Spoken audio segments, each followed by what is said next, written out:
We're running late night here on the opening day of the American Legion World Series. Moments away from the start of this one between White House, New Jersey and Tupelo, Mississippi at Keeter Stadium in Shelby, North Carolina. Our fourth and final game of the day. The winners earlier today.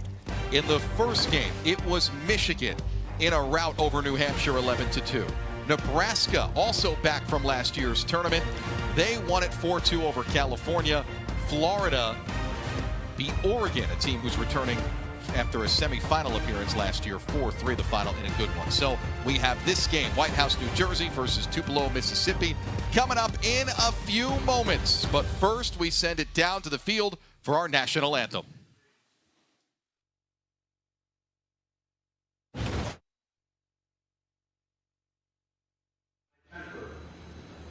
Keep myself fit. Keep a stout heart in defeat. Keep my pride under in victory. Keep a sound soul, a clean mind, and a healthy body. Gentlemen, good luck. Presenting our nation's colors for this game is the Blaze Battalion Junior ROTC Color Guard from Blackman High School in Murfreesboro, Tennessee. Singing our national anthem, Dr. Eric Johnson, a native North Carolinian who currently serves as an assistant professor and coordinator of music education in Gardner-Webb University. Oh, say, can you see by the dawn's early light what so proudly we hailed at the twilight's last gleaming, whose broad stripes and bright stars through the perilous fight o'er the ramparts we watched were so gallantly streaming, and the rockets' red glare, the bombs bursting in air, gave proof through the night that our flag was still there. Oh, say does that star-spangled banner yet wave o'er the land of the free and the home of the brave?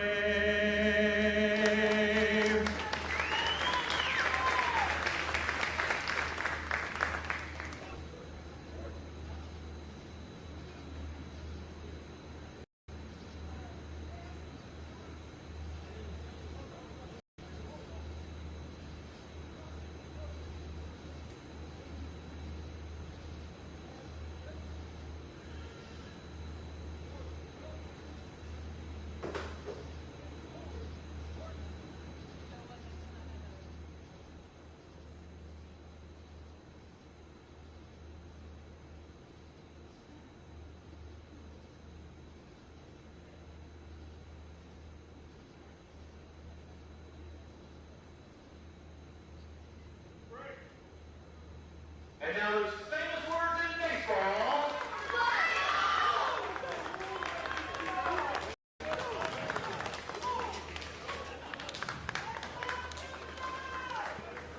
All right, pregame festivities are done. Let's play baseball for the fourth and final time today. With the former big leaguer Steve Woodard, I'm Phil Constantino. It is White House, New Jersey, 35-4 overall on the season, making their first ever appearance in the American Legion World Series versus Tupelo, Mississippi. 24-5-1 this year, third appearance overall, and the first since 2021. White House, New Jersey will bat first, post 284, led by head coach Steve Farcio. This is a team that is going to dink and dunk and bunt and steal and hit and run their way around the field. Yeah, they're gonna do a lot of different things, and I think they're going to be fun to watch play.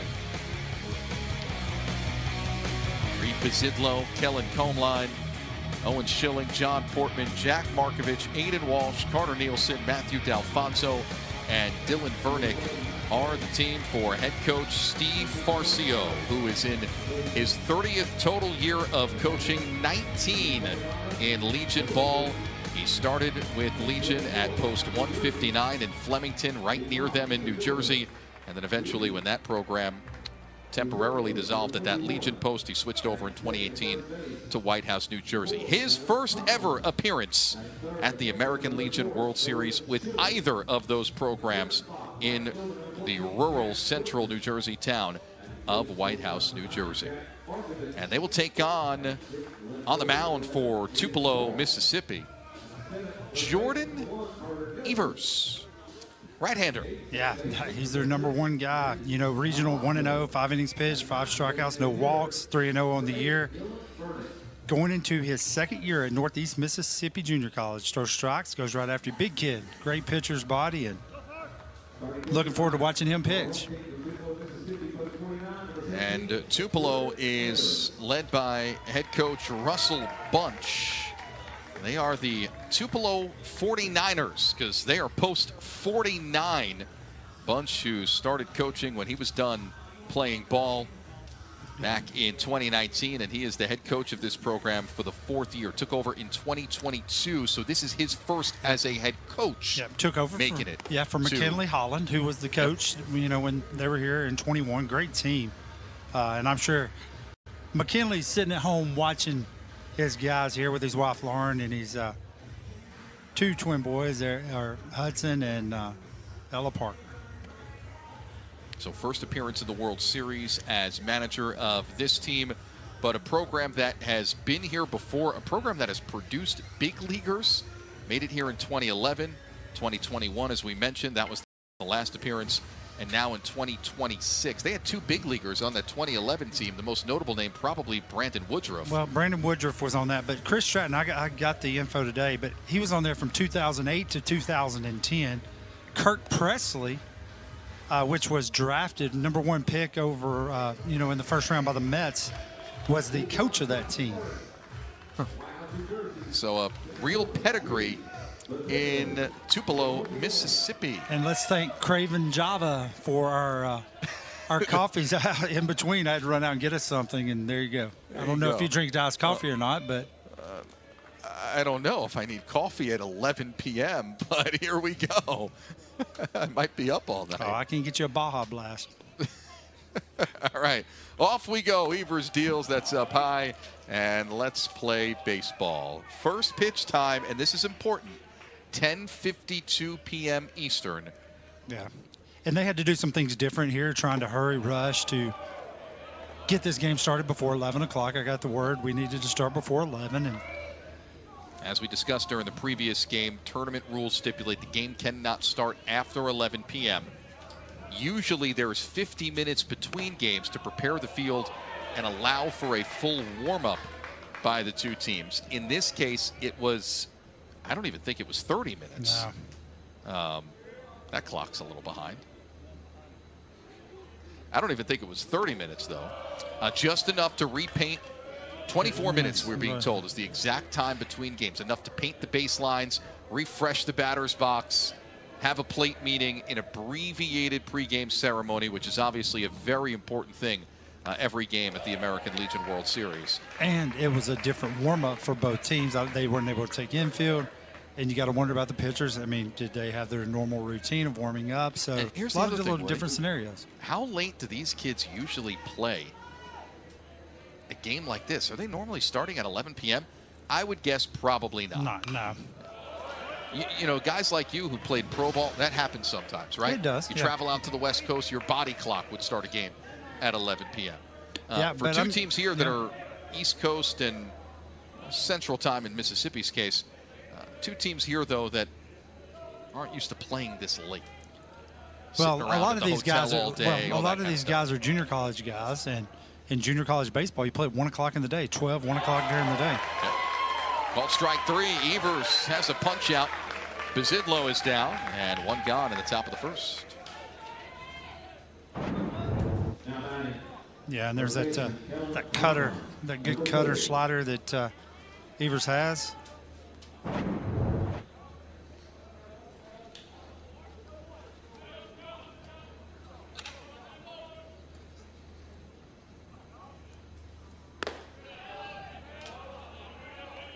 First pitch to Kellen Comline is outside.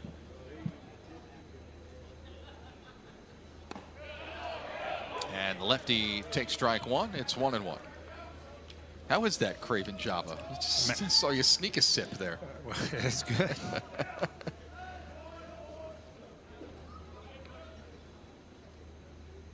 The wind and the 1-1. Fouled off. I'm like our Home main, plate umpire tonight, Woody. Nick Stevens, Drew Meadows at first, Tony Strada at second, and Matt Ceramele is at third. So credit to those guys in the blue shirts for sticking it out late night as well.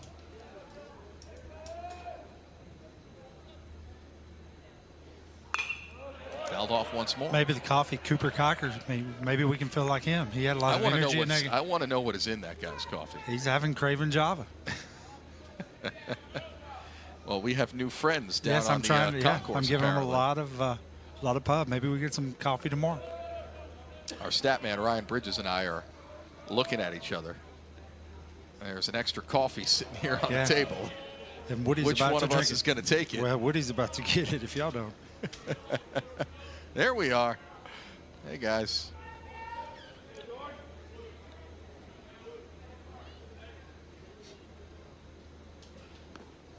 That's a lot. That's a lot to commit to at 11 p.m., Woody. I'm prepared to be up past 1. I'm not prepared to be up past 5.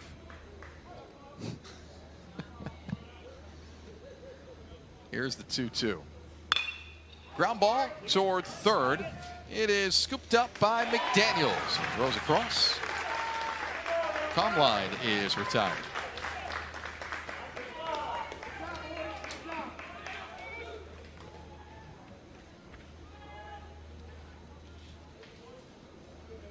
Batter now is Owen Schilling. Schilling, who is a class of 2026 graduate year at Immaculata High School, and will head off to play Division I at Fairfield University in Connecticut this coming fall. Swings at the first pitch, lifts it down the right field line. Long run for Bennett, and ball lands out of play.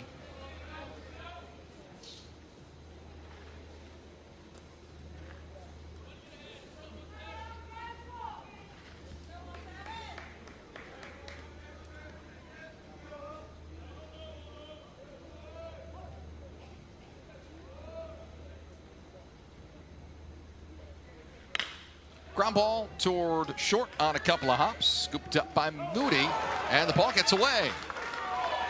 It's backed up well by the catcher McDaniels, and scurrying back to first is Schilling, but an error on the play.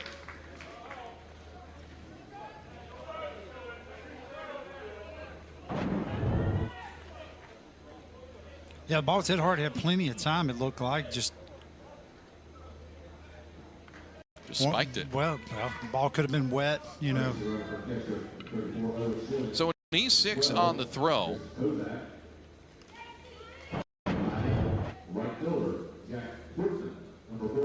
This brings up Jack Portman, who bats in the 4-hole, the right fielder for White House, New Jersey. And we should give credit where credit is due. We were told by their manager, Steve Farcio, that White House is going to play small ball. They love to play small ball. As the runner at first bluffs on the pitch, and it's a called strike. They also sort of pounded their way through the regional tournament with a team batting average of .458, non-base percentage of .524.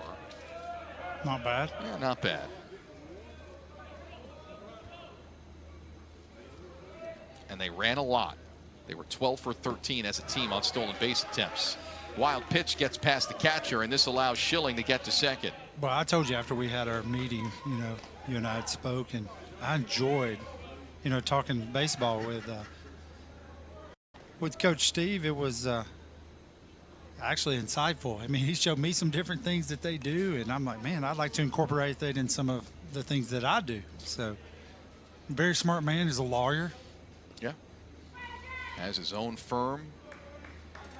Has been a lawyer for a long time. The firm is a big part, I'm sure we'll talk about throughout the game, of supporting the team locally. Been doing this, what, 30 years? Both financially, but also with community support and community events that they help stage for the team. Swing and a miss, there's strike two. But if you look at the stat sheet on the season for them, if we could put numbers in perspective, batting average is high, on-base percentage is high. I don't know that they're going to pound it out of the yard the way Portland, Oregon did to get here. No. That's White House, New Jersey's identity. But another team that thinks they can come here, compete, and maybe win a World Series title. Swing and a miss on a fastball up high. And the strikeout to end it. 2 Ks in the top of the first inning for Evers on the mound for Tupelo. No runs, no hits, 1 error, and 1 runner left on base. And a little excitement for Evers. Tupelo coming back when we come back.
Tupelo, Mississippi, post 49. Here's the batting order for Tupelo, led by head coach Russell Bunch. Jonas Coleman had a great regional, batted .667, and he bats right in the middle of that order in the number 5 spot. Yeah, and that was a lineup we were talking about. You know, they're going to do it a different way. They can hit the ball hard. You're probably not going to see them bunt very much, but going to be a fun bunch to watch play. Yeah, they also pounded their way through the regional. A lot of these teams did to get here. J.D. Whitaker. Oh, correction. Whitaker's not in the lineup here today. Let's go to the starting pitcher, and it's Jackson Trago on the mound for New Jersey. Yeah, and he's on, pound the zone, very efficient. Fastball going to be low, mid-80s. He's going to try to throw a little backwards and keep these guys off balance.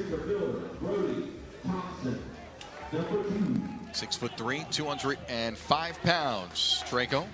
Good mustache, too. Oh, you like a good mustache.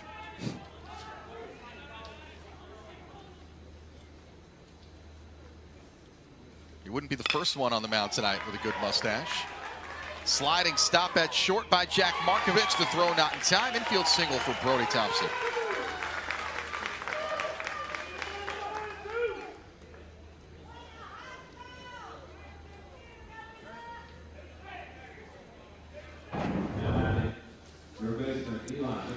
When he got this ball right here, Phil, he was going to pop up and go, and he slipped and just couldn't get it out of his hand to throw it.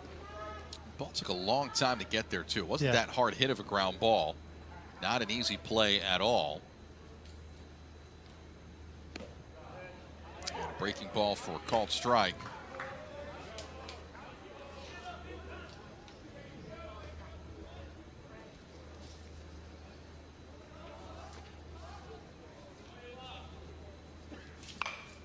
Pitch popped up, foul ground, left side. And a long run for Nielsen. He makes the catch. Overran it a little bit and still able to reel it in. Yeah, overran it. It looked like he slipped a little bit also, but.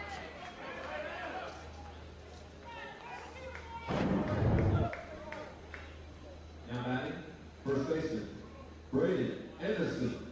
Yeah, like like you said, overran it a little bit and had reached backwards. You get to that warning track, your feet can slide a little bit on that gravel, Yeah. right? Yeah, especially With when it's a spikes little on? wet. Yeah, when it's a little wet, you'll slide a little bit.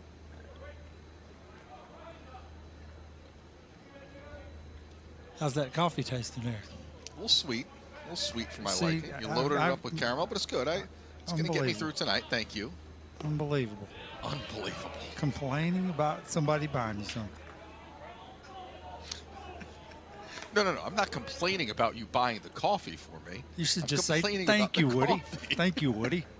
I appreciate you going down there between games and hustling to and- make it back for airtime. Nearly missed airtime. That's how quick of a turnaround we had.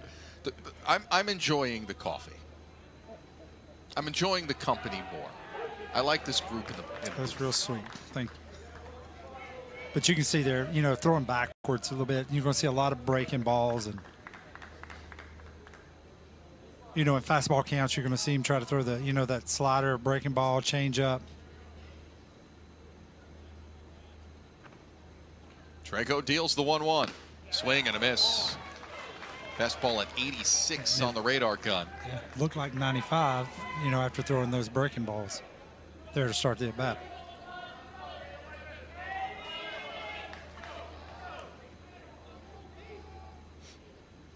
The 1-2.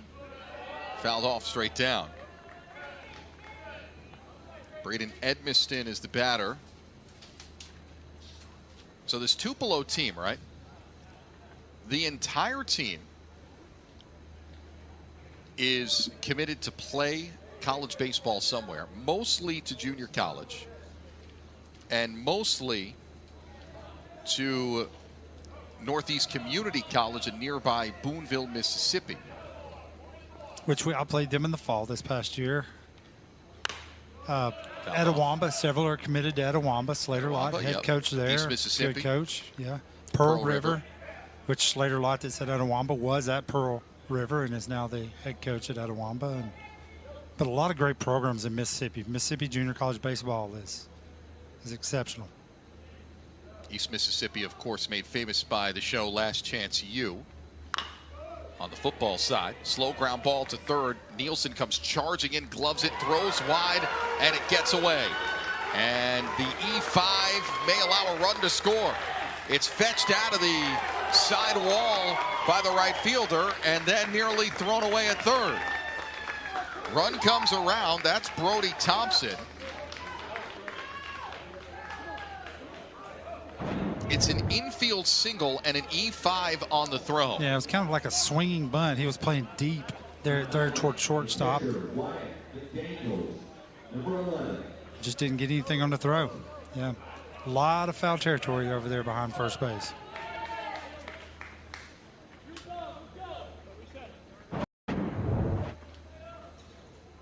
And now Wyatt McDaniels, the batter.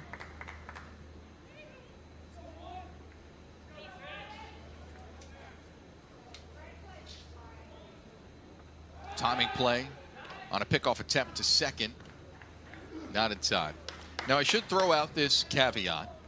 Everyone that's eligible to have committed to college baseball already is committed to play somewhere. The only one who is not, 15-year-old Elijah McDaniels, who is playing third base and batted in the 2-hole a few moments ago.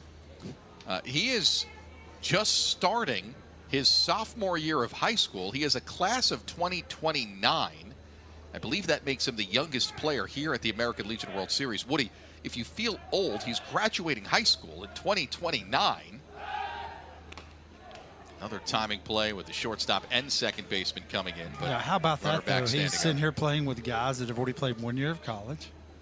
A lot of guys, and he's going into his sophomore year of high school.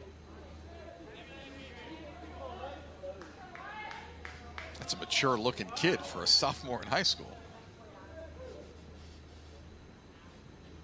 So he's not able to commit anywhere yet. He's not even technically allowed to be recruited yet.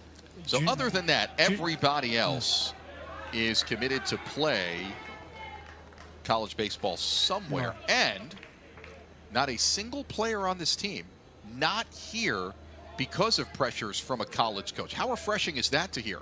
Not here because of pressures from a school admission and move-in process. Well, that just tells you about baseball, you know, in the South there, and, you know, Alabama, Mississippi, and those areas. And I mean, this is important to these guys. You know, in the Tupelo 40, I mean, they got a great program and exceptional bunch of kids. Here's the 2-0 to Wyatt McDaniels. Popped up, shallow right field. In charges Portman. Out goes the second baseman, D'Alfonso. It's the second baseman to make the catch. So 2 gone. But these student athletes are also attending good baseball schools. So I just think it's proof to our argument that, you know what, you can run a very successful college program and let the kids play in the American Legion World Series. Well, you look at Pearl River. Pearl River, one of the best junior colleges in the country, and you know, all these schools there in Mississippi, like I said, are great programs, and they want their kids here. In fact, Woody, it even goes this far. You ready? The head coach of Northeast Community College, where most of these kids are attending in the fall, is planning to come to Shelby for the games to support the kids. That's what it's all about. That's the way it should be. Good for him. And that's Good why for him. I like American Legion kids in my program.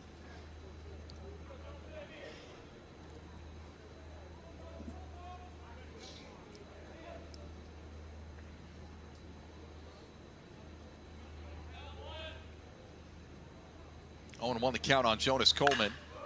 He drives one deep to right center field. Back goes Portman. He's under it and makes the play. So a run does score, an unearned run for Mississippi in the bottom of the first inning.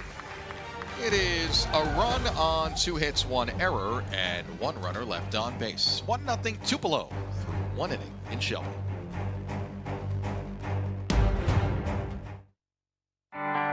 When we leave the military, it's easy to feel like we're all alone in the world.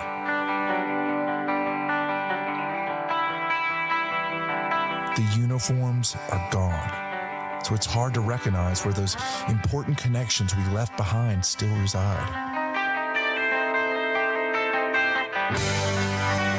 But they're everywhere around us. We just have to know where to look.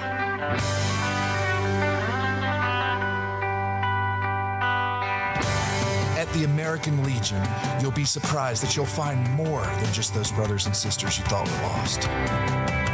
You'll find community, compassion, and a new mission ahead in your own backyard.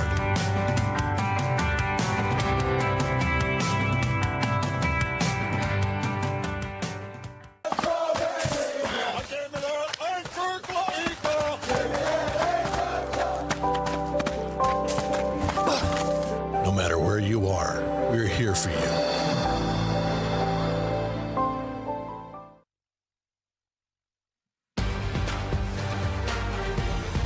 Top of the second inning here in Shelby, North Carolina. Tupelo, Mississippi, a 1-0 lead on White House, New Jersey. Got any fun plans tonight, Woody? I'm hanging out with you, Phil. That's it's wonderful, wonderful night. You could do better than that. Maybe go catch a seat in one of those rocking chairs. Yeah.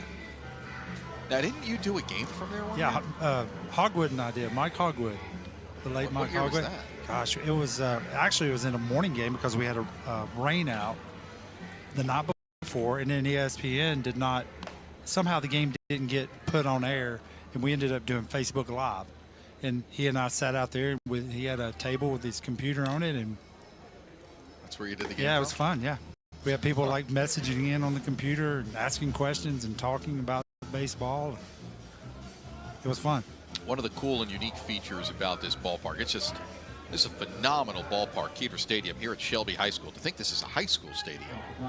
Shout out to the folks in Shelby and their school district. It really is very well kept and just has an intimate feel to it. And the rocking chair is certainly part of it. Jack Markovich, he was the regional MVP Starting shortstop for White House, New Jersey, fouls it off. You know, and then next year we're talking, you know, they're putting turf in. As soon as we're done, they're going to be ripping this up as soon as this tournament is over. You know, we wouldn't have had to sit around as long trying to get the field ready. We would have waited till it stopped raining and played. And more of games at this level are being played on turf, including some of the regionals. And a lot of these student athletes are going to go off and play collegiate ball on turf. That's the trend. Swing and a miss. Down on strikes. Evers has his second strikeout. That looked like a good changeup down and away. Maybe I'm wrong, but Check that. Third strikeout for Evers. yeah, it looked like a good changeup down and away. Good movement.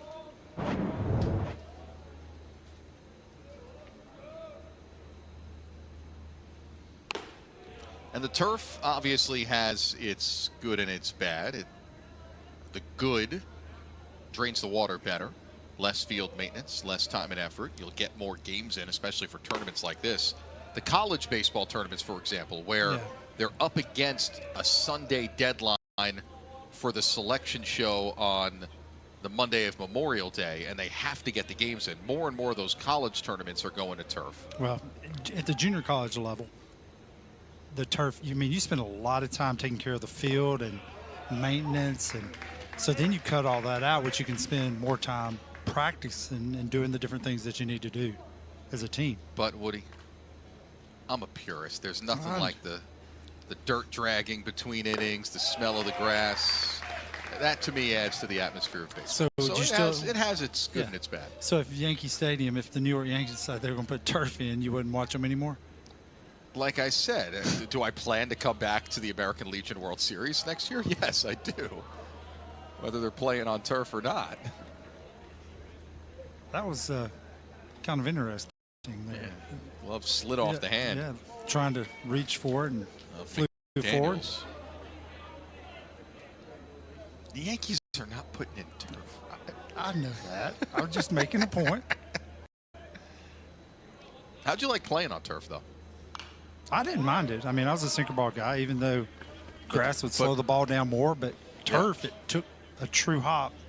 And at the big league level, they have such good hands. If it's hit at them, they're going to catch it. Well, I know some pitchers. I actually remember talking to a couple of guys who eventually made it to the big leagues when they were playing A-ball. As that pitch is low and outside, and it leads to a walk. But that pitch didn't make – that was a 3-2 breaking ball, right? Yeah. Yeah. Wonder why he didn't challenge him. Those guys were similar to you. They were ground ball pitchers. They were sinker ballers, ground ball pitchers. And they were playing on a very fast infield in low A. And they hated it. And that's why I'm kind of surprised you liked the turf. If you were a sinker ball pitcher, turf, I would think, sped up the ball a little more than the grass. Yeah, but it was, a lot more true hops. And, the positioning of your players, you have better. Less errors, maybe? Yeah. Okay. I mean, there ain't that many errors at the big league level anyway, but.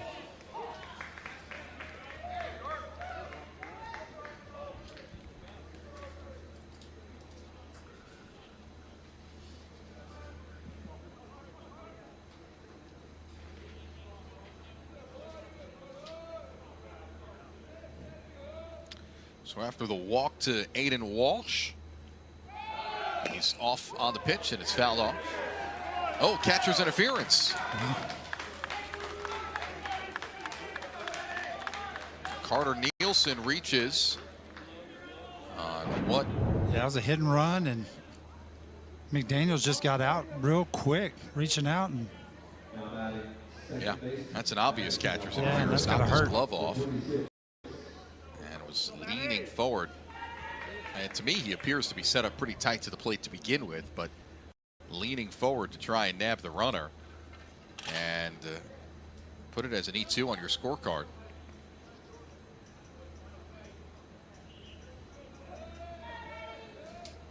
So 2 on here for New Jersey in the top of the second inning, and it's Manny D'Alfonso.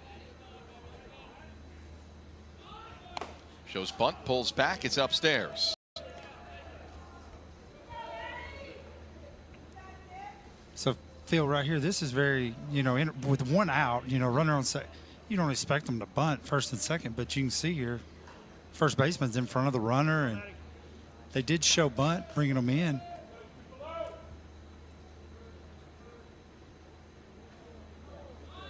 Shows it again, pulls it back. But like we said in the opening, they're going to do different things to try to disrupt everything with the pitcher and the fielders.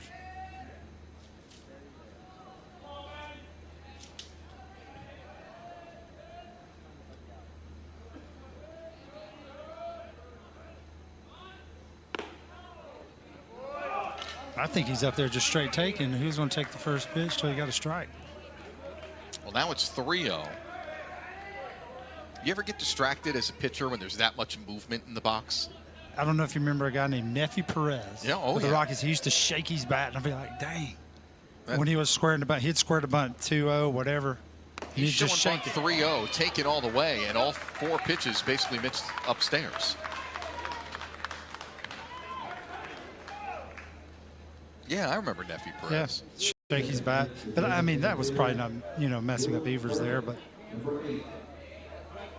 Well, now the bases are loaded. That's the second walk issued this inning by Evers.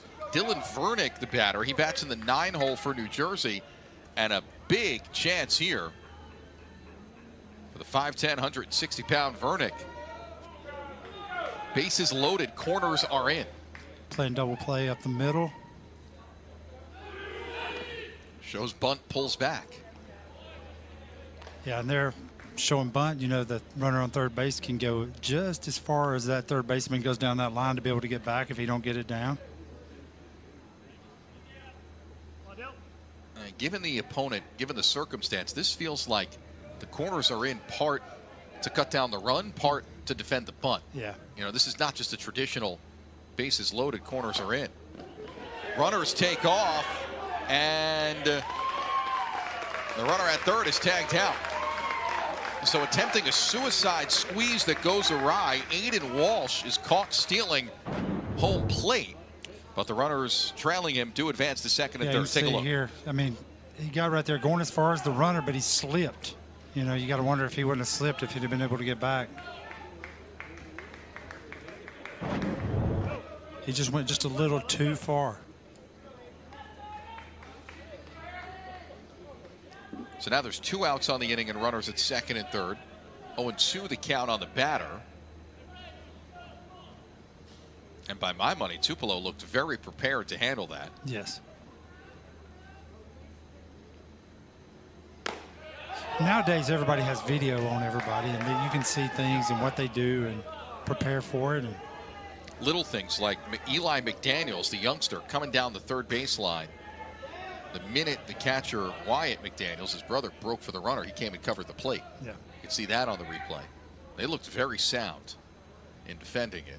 The 1-2, chop foul. Well, they have, one of the things with them, I mean, they've been coached very well, good baseball IQs from all these kids.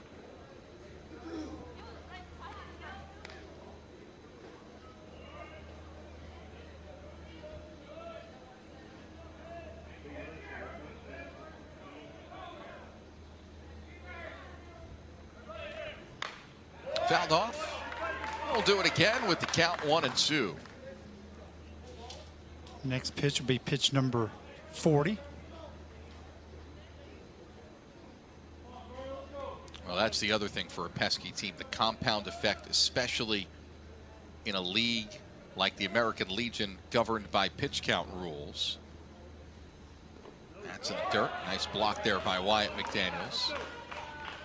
You hear it talked about all the time in big league baseball. Work the pitcher, get him up over his pitch limit, wear him out, get him out of the game. That is even more impactful, I feel like, in the American Legion, where there's only 7-inning games and there's a 105-pitch limit. Swing and a miss, strike 3. So pitch number 41 is a strikeout. And the 4th for Evers. He works out of the jam without allowing a run. New Jersey strands 2 in scoring position. Worked hard, but he still has a 0 on the board for Tupelo, Mississippi.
American Legion has produced some real talent. Yes, they have. A lot of former Legion players in the Major League Baseball Hall of Fame. Carl Yastrzemski, Ryan Sandberg, Greg Maddux, Chipper Jones, Roy Halladay. My former teammate there, CC Sabathia, Jeff Kent of late, Joe Mauer. There's been a lot of guys. What, 90 in total. 90 in total. 90 former Legion players have gone on to Major League Baseball Hall of Fame careers. Jeff Kent just inducted a little over a week ago, right? A couple weeks ago. Not that long ago. I lose track. Tough out. A couple months ago. Jeff Kent, tough out.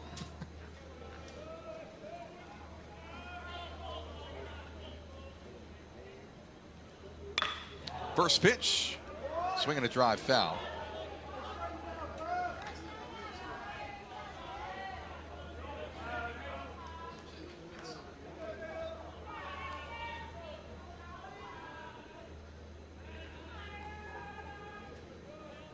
We just got a great note in our ears. You faced Jeff Kent 9 times. How'd he do off you? It was a tough out. He probably, what was he, like 9 for 9 off of me or something? I don't know.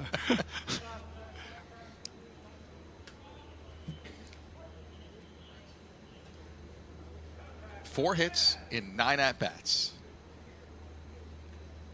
I'd say he had a lot of success. One of them a double. Chopper left side and over is Nielsen, and he makes the play. Retired Colin Fleury. Not the best career numbers of anybody against But you. he only had a double. All the rest were singles. All the rest were singles. Oh yeah, that's But good. solid. 4 for 9 is pretty good. But you got to remember, Barry Bonds was hitting right there, either in front or behind him. So You did strike him out twice. In 1998, he was 0 for 4 versus you. And then in 1999, he crushed you. 4 for 5. Swing and a miss by Cooper Goff. That is a pretty successful career versus Steve Woodard. Not the most successful. Not quite Glenn Allen Hill. we need to get the exact numbers off Glenn Allen. He was Our team's going to look it up tough for out. us. I know he had a lot of home runs, put it that way. And he had one that added up to about several. Yeah, there was one that went over the road onto the roof, as it was described by longtime Cubs, now White Sox broadcaster Len Casper.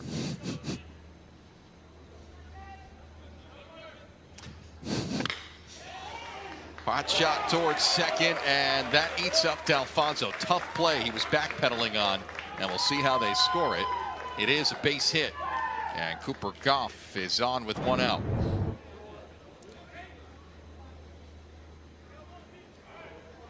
We saw balls very similar to that in the game before. Hard hit ball.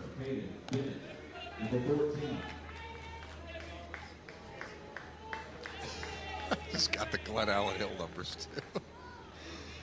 Woody, sometimes I wonder how you pitched in the big leagues, man. Thanks, buddy. I appreciate you, man. I did get people out. Occasionally. Glenn Allen Hill was 6 for 9, 5 extra base hits, 4 home runs. One of them traveled over 500 feet. Thanks. There may have been another one at Yankee Stadium that traveled almost It 500. did. It went over the bullpen. About 20 rows deep. That equals a 2.811 OPS. I'm sorry, Woody. It's all good. I love you, man. It's all good. You know what I always say to people? How many home runs did Glenn Allen hit off of you? Oh, let's not get into it.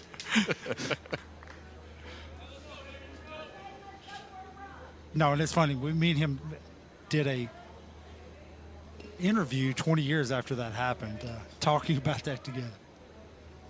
And that is the most home runs of any player off of you in your career. More than Sammy Sosa and Fernando Tatis and others. Chopper left side, tough play, and that squeaks through for a base hit. Bobbled in left, but no further advancement. Back-to-back singles. It's Goff, then Bennett. And Will Moody will step up. There's been some tough plays over at third base. I think that was going to be a hit no matter what. Even if he fields it cleanly, that's a tough throw. And a quick runner.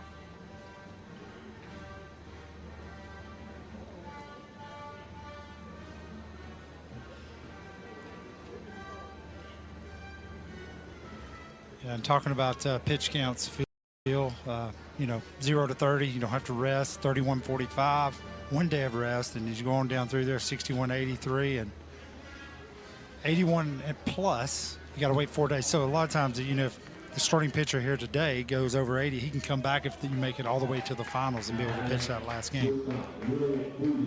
Number 6. And it's 4 days of rest, so correct what I said earlier. Today is Thursday.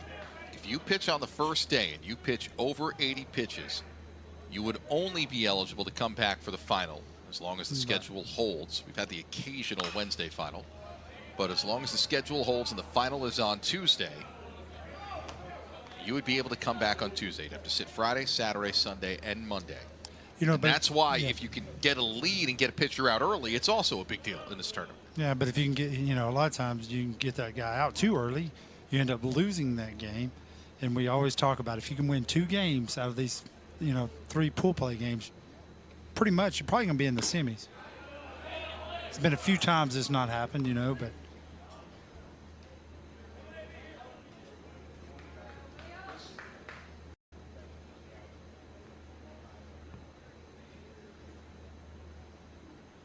A ball and a strike to count on Will Moody. That's up and away, 2-1.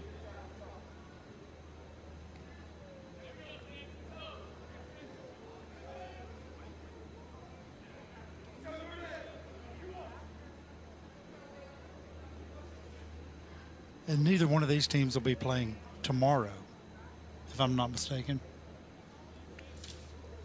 So they'll have the day off.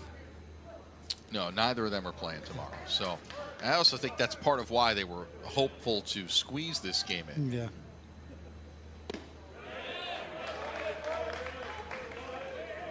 But you and I will be back tomorrow.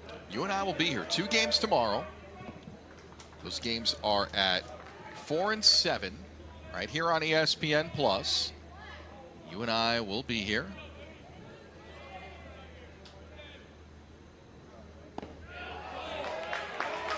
Just misses low. Ball 4, and the bases are loaded. So a pair of singles, and that will walk. Brings up the top of the order with the bases full. Trago, 20 strikes out of 28 pitches so far. Felt like he was moving along efficiently and has run into a little bit of a hurdle here.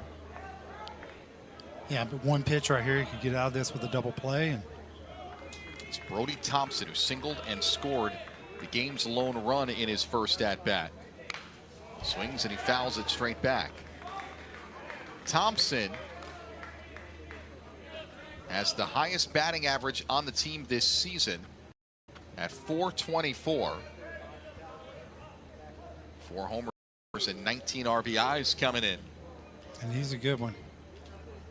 Played against him this past year during the fall and regular season, spring season. The 0-1 from Trago. Breaking ball, called strike, inside corner, and the count is 0-2. Good pitch.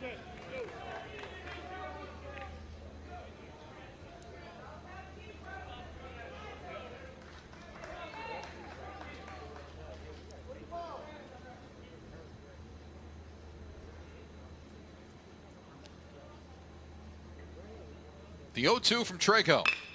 Line drive, center field. It's a base hit. The runner from third will score. That's Goff. Bennett at second got a late jump to make sure it cleared the shortstop. So he holds at third. Station to station they go, and it's a 2-0 Mississippi lead. Yeah, he had to, wait to make sure the ball got through.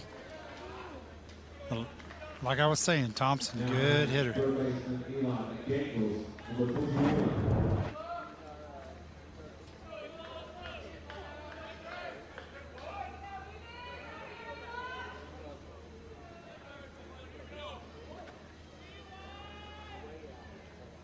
Now Eli McDaniels, the 15-year-old. Corners play in. And a strike. You gotta love how he hits, spread out a little bit, feet and he moving around a lot. Very still at the plate.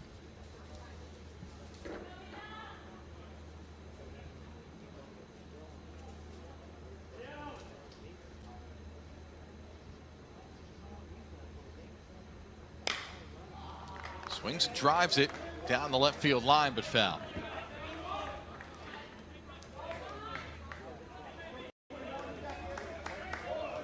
One, two, the count on McDaniels.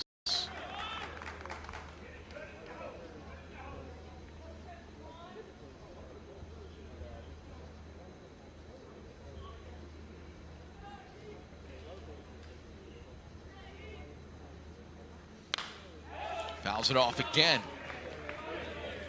Left side and out. Yeah, with the with his stance, the way he's spread out, not moving around a lot. I mean, it's hard to fool a guy like that and get him to swing and miss a lot. Look at his feet, wide.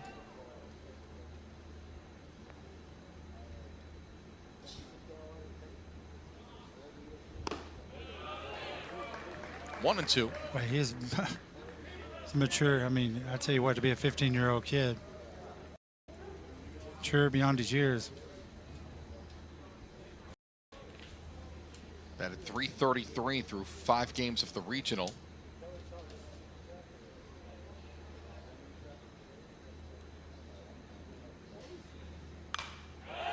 Fights off another curveball. He delivered for them. 1.076 OPS in those games. 5 RBIs. 2 extra base hits. One of them a home run. And hoping for him to deliver here. Mississippi up 2-0. Bases loaded, 1 out. Bottom of the 2nd inning. That's a close take, and the youngster takes it for ball 2.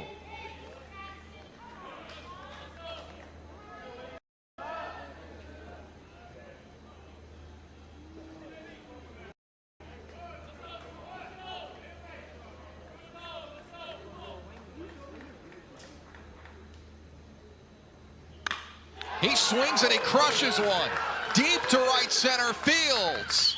And it one-hops the fence. Should be a bases clearing double. 1 run scores, 2 runs score. The 3rd runner holds late at 3rd. And now McDaniels is caught up in a rundown. Throw to the plate toward the lead runner. And let's see. Will everyone be safe? They will be.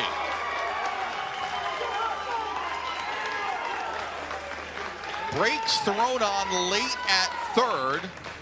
So only 2 of the 3 that come around to score, but a 2 RBI double for the 15-year-old, and it's 4-0 Tupelo, Mississippi. Yeah. Nothing's facing this 15-year-old kid, I tell you. Big double there.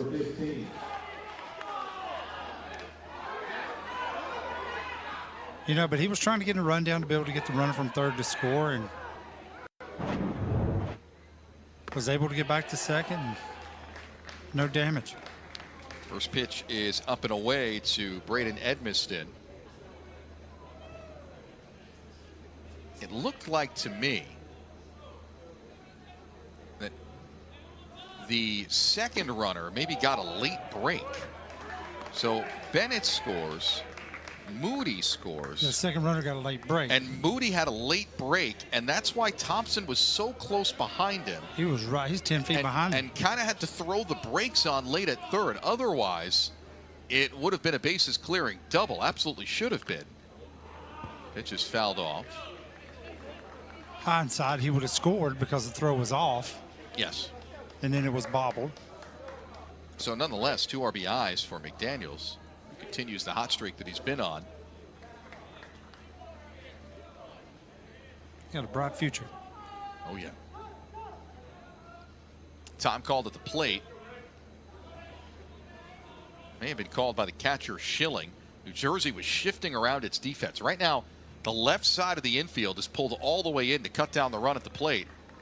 The right side of the infield, at least the second baseman, is pulled back. And the first baseman, Comline, is at the base path near the cutout. Grounded to the first baseman. He charges in, fields, throws, and the ball gets away. That scores a run. 5-0 Mississippi.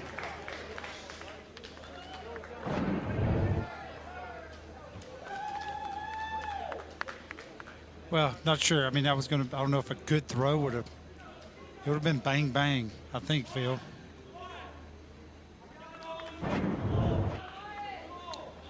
Do you think he would have got him with a good throw? It would have had to be perfect throw that didn't require a swipe tech from the catcher. Yeah. What I'm more interested by, I don't know that I've ever seen a defensive alignment with one player. I haven't either. A middle infielder kept back, but I guess Steve Farcio in New Jersey read the situation right because they got the ground ball to first. You know, I'm wondering what his thinking was with that and how and why. So a fielder's choice for Edmiston because of the decision to throw home, even though the out was not recorded. McDaniels gets up to third, so you have runners at first and third. Just one out in the inning. Mississippi threatening for more.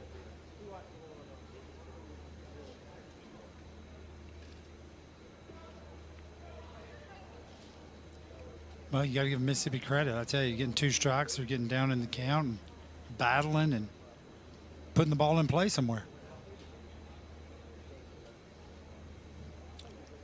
And in a little equipment malfunction, strap on the catcher's gear got a little loose. I tell you what, you sure did like that coffee. I got Coffee's you drink gone. yours before I did mine. There it is, Woody. I'm slurping it for you. It's done. Now I'll be up till 5 a.m. Thank you.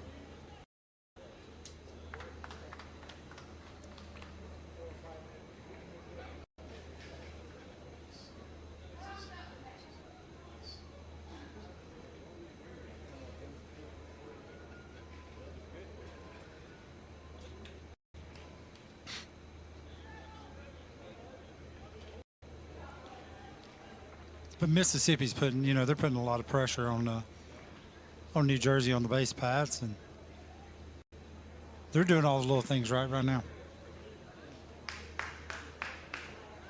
They're going to be tough to beat. Well, the tournament continues tomorrow. 4 p.m. We will be here right in this same booth at Keeter Stadium in Shelby, North Carolina. New Hampshire versus Oregon. 2 teams searching for their first win of this tournament. And Florida versus Michigan. 2 teams that won today. Yeah. And whoever wins Midland, that Michigan. one will be in for sure. Midland, Michigan looked good. Yes. And they're here a lot. 2 years ago, they were a finalist. Yeah. In 2024. And they're very young, but boy, are they talented. You know, you got Miski back, you know, you got Caden Nieto. I mean, it's the middle of that lineup's tough. What is it, 8 regional titles in the last 11? Yeah. Something along those lines? Here 11 times since 08. It's a good program.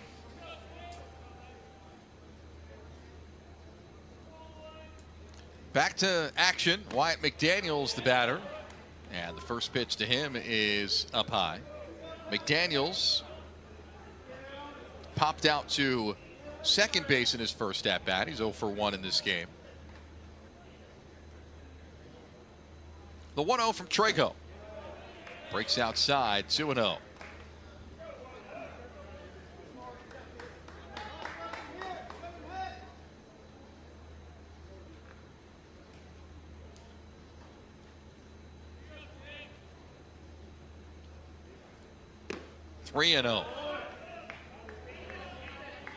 And Jonas Coleman in the on-deck circle would be the 9th to bat this inning for Tupelo, Mississippi.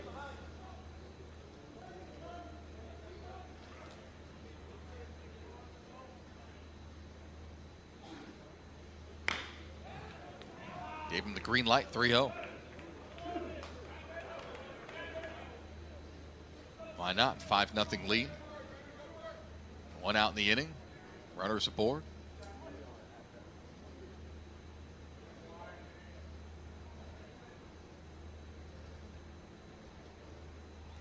Here's the 3-1.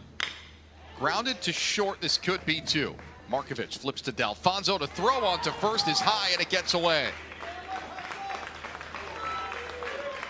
So a run scores on a fielder's choice. That's an RBI for Wyatt McDaniels. And it's a 6-0 Mississippi lead. Yeah, that was pretty much a routine 6-4-3 double play. Just couldn't make the throw. Courtesy runner, catcher number 11, Wyatt McDaniels. Number 18, Rick Lackey. Now batting. Left fielder, Dennis Coleman, number 1.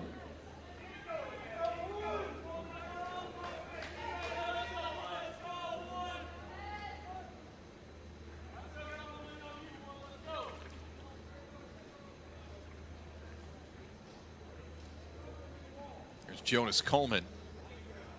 First at bat, he flew out to right field.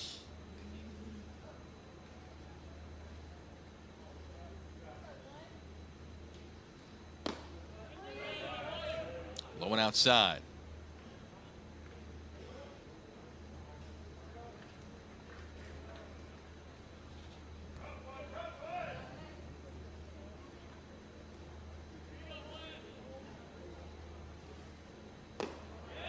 Two 2-0 is worth mentioning. We're not quite there, but the run rule in Legion baseball is 10 runs after 5 innings. Another one of the many ways that if your offense can deliver, you can save bullets in the chamber for your arms on the mound. And we're a long way from there, though. Long way from there, yeah. 7-inning games.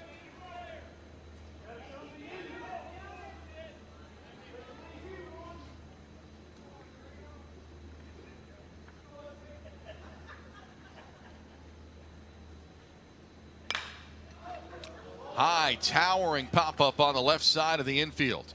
It's the third baseman, Nielsen. Stays with it, makes the catch, and that ends the inning. But 9 batters come to the plate for Mississippi in the bottom of the second inning. They score 5 runs to take a 6-0 lead.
Wide in no time and add some strength to that shape.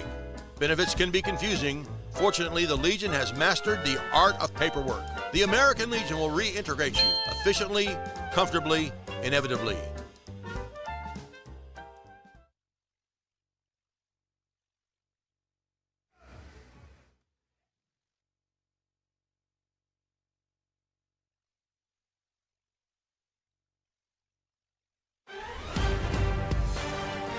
Five runs across for Mississippi in the bottom of the second inning. We move to the top of the third.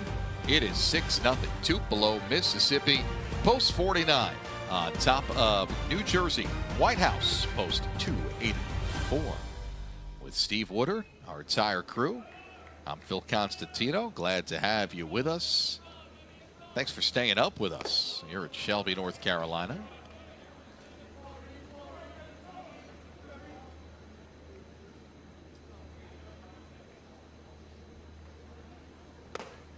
Pitch inside on Reed Bazidlo.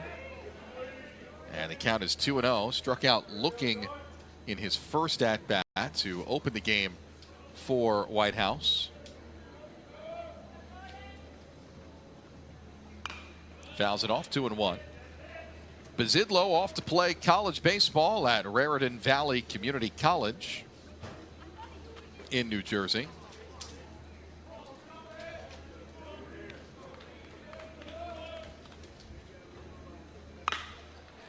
He swings and ropes one into the gap left center field. That's down and rolling all the way to the track. Around first, into second, standing up, Reed Bazidlo with a leadoff double. Well, we know these guys are not going to give up. They're going to fight and fight. Stayed back on that, like a fastball up in the zone. See the ball there, ball just plugged.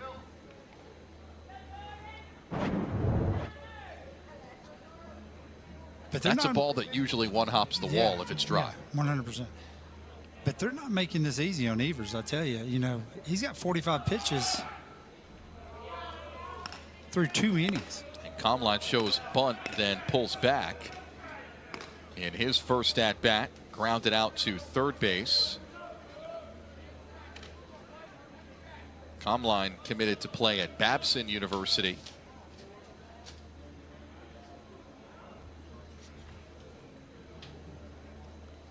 The 1-0. Called strike on the outside corner. And it's a New Jersey team. Okay, we'll talk about this with everyone. Worth mentioning again, not dwelling on. Without 3 key players due to injuries, at least in their case, not so much or as much affected by school starting. Runner is off for third. The throw is high, not even close, and the E2 will score a run. Throw sails on Wyatt McDaniels into left field, and New Jersey is on the board for the first time in its American Legion World Series history. It's a 6-1 game. A little hop, hop, hop, jump, go. Got a good jump.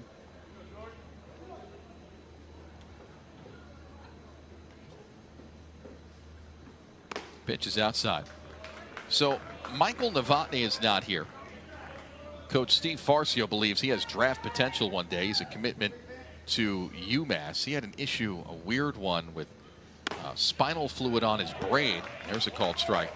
That led to brain surgery in early March. He missed 30 games in the spring. He came back, played in the high school playoffs, was great, played in the regionals, but he's been battling headaches and complications and missed the regional final. Safety precautions, he's not here. Obviously, that's a very serious thing as Comline earns the walk. Should be ready to go to play college ball in the fall. But again, they wanted to play it safe, so they didn't bring him down here to the tournament. And he's been a player that has just been absolutely huge for them. One of their catchers, Mike Basile, is not here. And they also have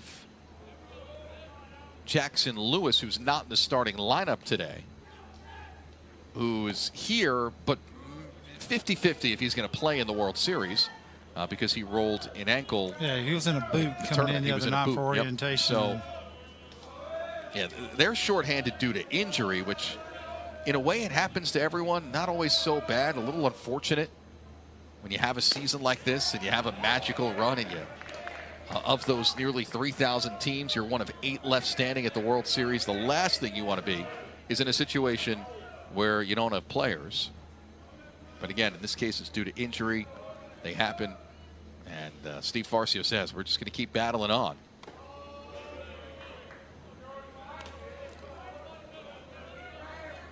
Well, Evers is, next pitch 54. Looks like he's struggling to try to find it. Trying to find the release point.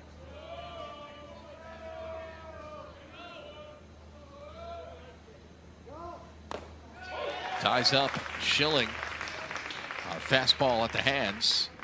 And it's 2-1.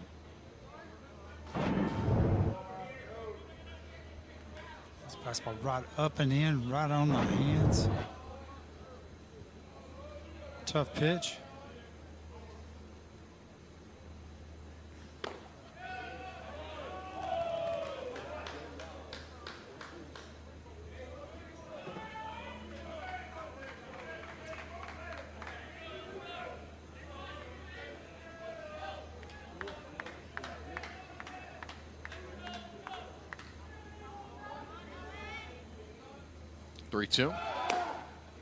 Called strike 3 as the runner takes off for second and steals second without a throw.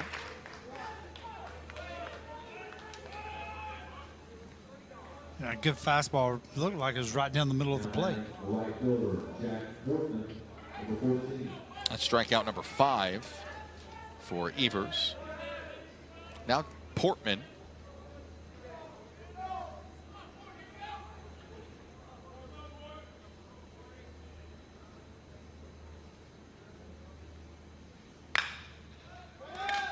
Grounded toward first, and Portman is retired. Runner advances to third, 2 gone.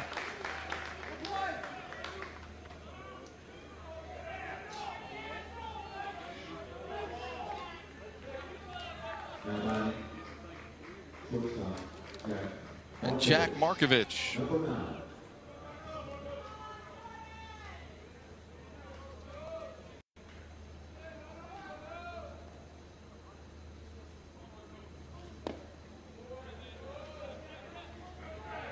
Now here's another thing that New Jersey is doing. So we talked a little bit about kids having to miss the tournament, moving into school, playing college baseball, right?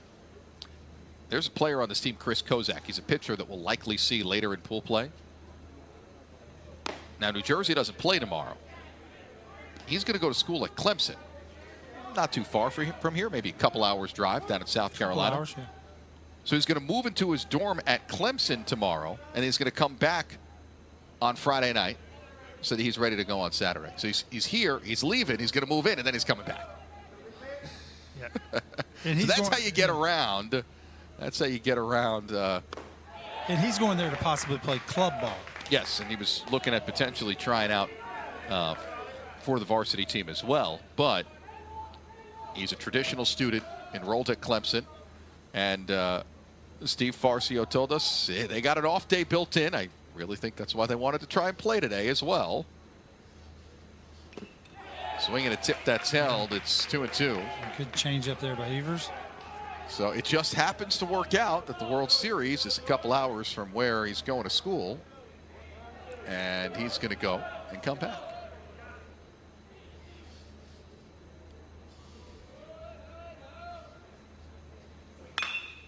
High fly ball, deep right field. This forces Bennett way back. Shy of the track, he makes the catch. And that does it for the threat in the top of the 3rd inning. There's a run scored on a hit and an error, and 1 runner left on base. 6-1, Tupelo, Mississippi has the lead.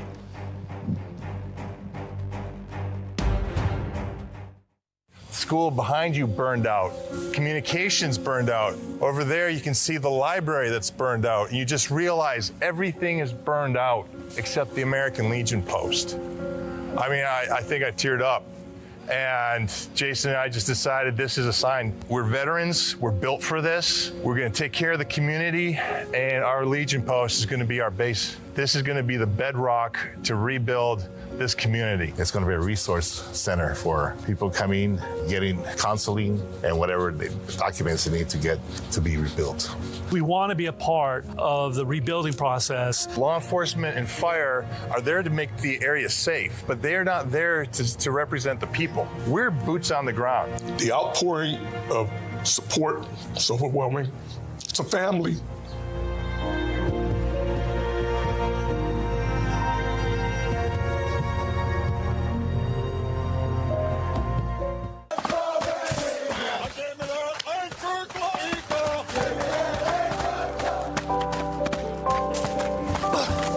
No matter where you are, we're here for you.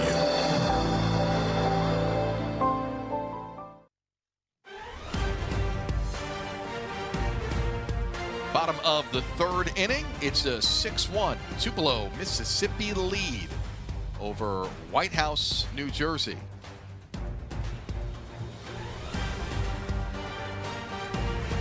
Five runs scored in the bottom of the second inning for Tupelo. And they come to bat here in the third.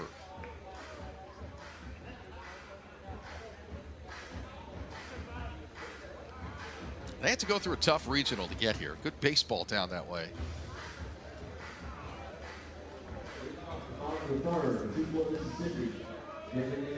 Yeah, some very good baseball. An Alabama team was there, and Louisiana, and different. Hit in the air down the left field line and out of play. Troy, Alabama, specifically had a little bit of a run here at the World Series. Yeah, I think I ended up getting put out in the, in the States. I'm sure Ross is listening and watching the game now, and great program they have, past champions. Yep. And, you can see there year by year. Yeah, they run it twice. Yeah. 22 and 24. Yeah. And they derailed the Idaho Falls three-peat in 2022.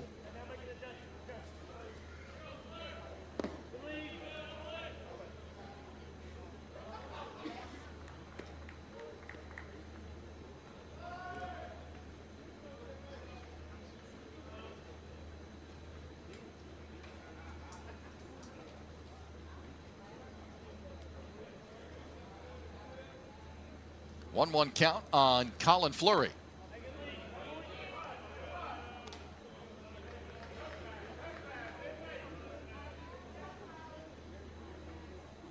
But you really never know what's going to happen at these tournaments. You could be a team that comes out of a difficult regional. You could be a team that on paper is as good as any, and Tupelo is. Deep drive to right field. This is a long run for Portman. And this is gone. It carries. And it's out of the yard. Colin Fleury, a solo home run. And it's weird. The ball has been dying, right center. But it always flies over that Chick-fil-A sign in between the scoreboard and where the pitch count clock is. And third home run today on day one at the American Legion World Series.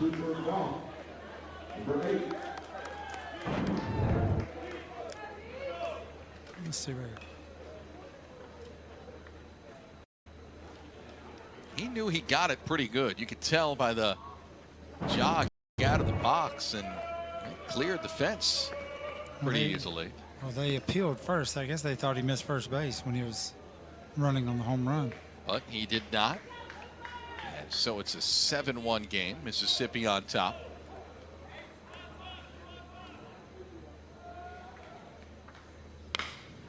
Grounder foul. Cooper Goff is the batter.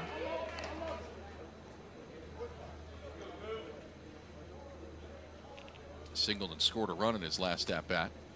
But last year, I remember we had a lot of conversations with Larry Bowles the head coach of the Chesapeake, Virginia team that won it.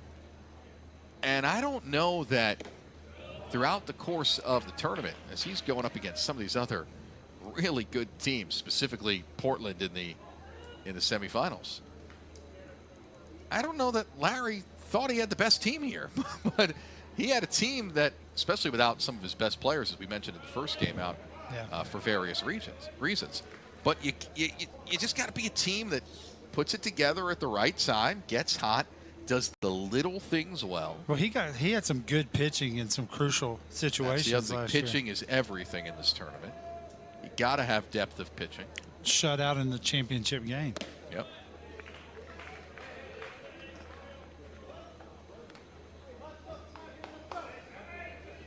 And you know how it goes. It's not the number 1 arm. It's the number 2, 3, 4, 5, 6 arm. You know, and you look back at, Troy, they had the 1, 2, and 3 guys. And same, though, with Idaho Falls and, League City, Texas. And there's always more than one, usually more than 2 reliable arms on all of the champions. Because if you can do that, you can win. You win the first day, you win the second day, and then you've got somebody for the semis and somebody for the finals. 5-3 put out, and there's 1 gone. If you can get them out quick enough to where you can get them back.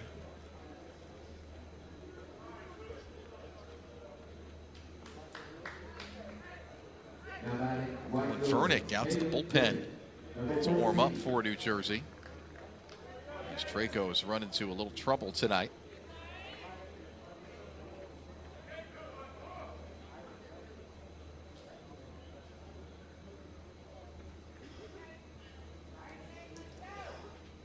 Caden Bennett, the batter. Grounder left side. That's the shortstop Markovich in the hole. Long throw, and it bounces and it gets away. Runner goes for second, and he's in standing up. Bennett on what should be an infield single, and an E6.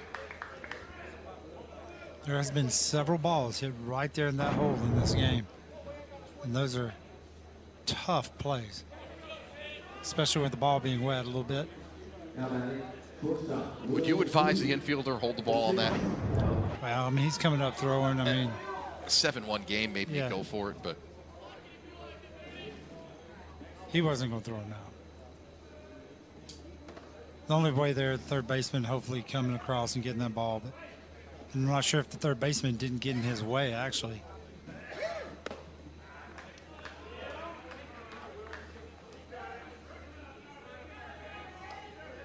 Will Moody, the batter. First time around, he walked and scored a run. Part of that 5-run second inning rally. Fouls this one off.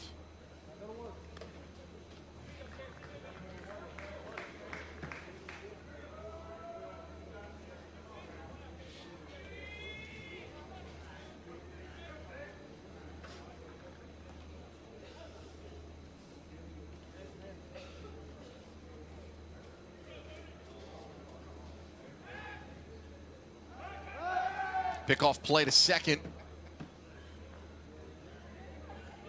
Runners back in safely.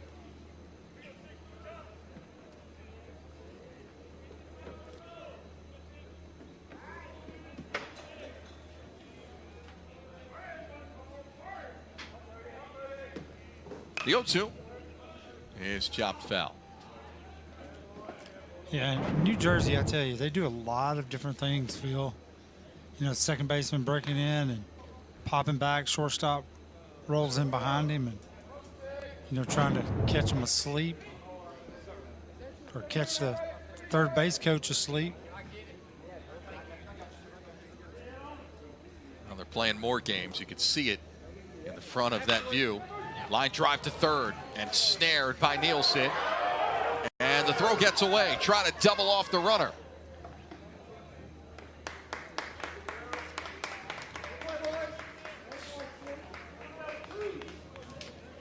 So the line out is the second out of the inning, and then the throw that goes to right field allows the advancement by Bennett becomes the third error of the game, and that look says it all for Steve Farcio.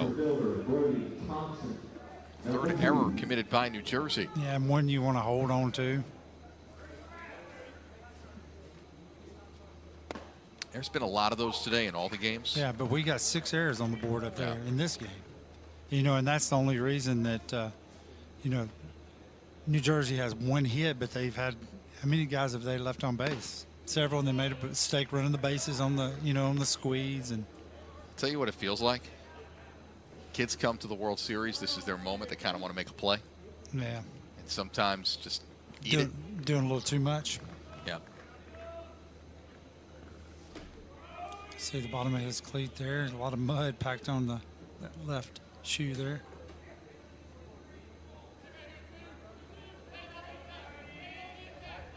You know, we haven't really seen anybody complain about the mound. I guess that's a credit to the grounds crew and the field maintenance that they've done, because it was storming. It was a serious storm earlier. But that kicks up pretty quickly, and you pitchers, you're a fickle beast, your type. Yeah, and that's one thing too. You know, putting in turf. I mean, I'm assuming they're going to have a turf mound. I mean, there's some schools that have dirt. Stick with dirt on the mound. Line drive, right center field, base hit, and it'll be a 2-out RBI hit. And trying for second base goes Brody Thompson. He's in there.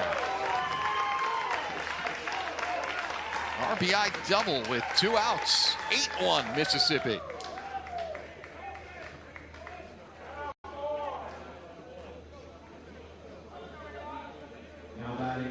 And I was telling you in the opening, Phil, he's fun to watch. He was tough to play against this past year, but out of the box, he's busting it to try to, you know, especially with 2 outs, try to make it to second base.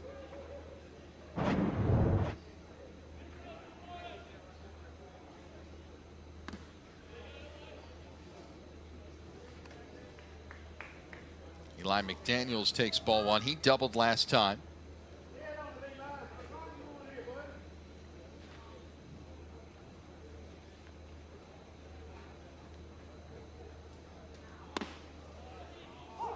There's a strike. It's 1-1.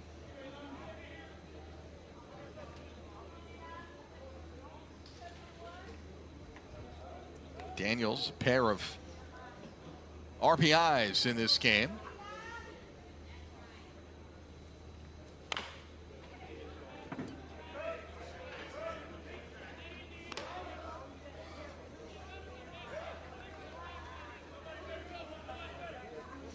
You know, watching Eli McDaniels, you know, 15 years old, but let's look at his stance. I mean, he spreads out. He is the most still of anybody I've seen in this tournament. He is, and that tells you as a young kid, man, he is a tough out. You can watch him; his head is completely still, not moving around a lot. Runner breaks for third. Here's a fly ball, shallow center field. Long run for Bazidlo. That comes off, and he makes the catch.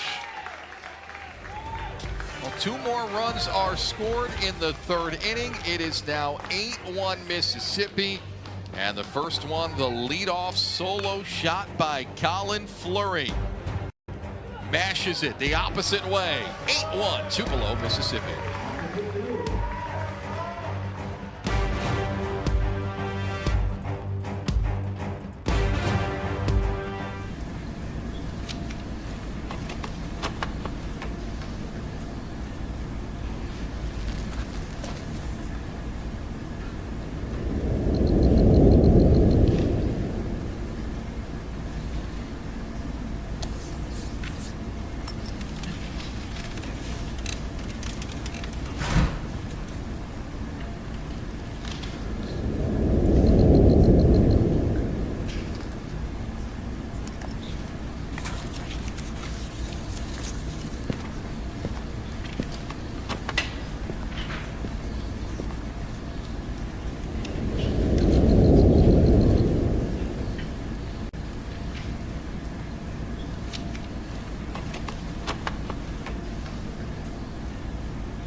One of the U.S. military's most iconic vehicles is helping the American Legion on a new mission. In its new campaign, this Humvee is traveling across the nation to engage communities and introduce new audiences to the American Legion. At the end of its journey, one supporter will be able to take it home themselves thanks to the Drive for Freedom sweepstakes. Visit legion.org/sweepstakes for more information. So when are they giving it away? Legion.org/sweepstakes, Woody. That's where you get the Humvee. We need to find out, when are they giving it away? What month? What day? Where? That's maybe something for our man Ryan Bridges to find out here. Maybe not. Oh, the Humvee giveaway. What day is the Humvee giveaway? We're going to find out. Bridges is on it. Top of the fourth, Mississippi 8, New Jersey 1. Like I said, I can't wait to go win that sweepstakes, take that thing back to Long Island, drive it through the narrow streets of New York City. December 19th, I've been told. That'll be a good Christmas present for you, Phil. Perfect. Can you imagine trying to parallel park that on the streets of New York? Hopefully it parks itself. You can push a button and it parks itself. Oh, of course it does. I mean, it's the American Legion. Only the best.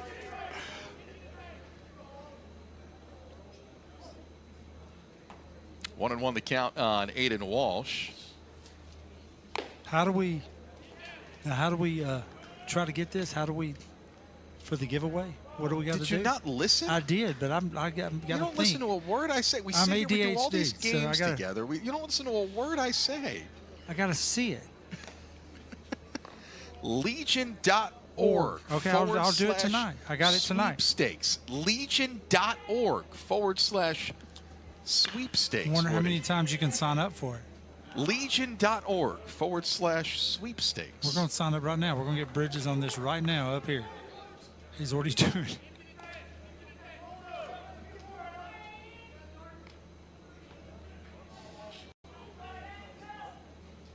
Well, you're that guy. You go to the you enter the raffle. You don't buy one ticket now. You're buying 100. I can see it.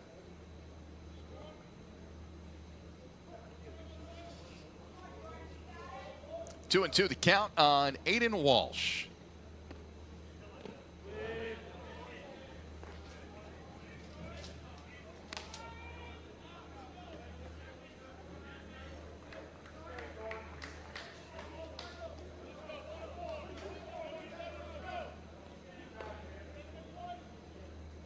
Payoff pitch. Just misses outside. That's a close one. That was a very close pitch. Fourth walk tonight. I think walk number 45 on the day. Yeah, that was out a little bit more, trying to bring it back. Still one.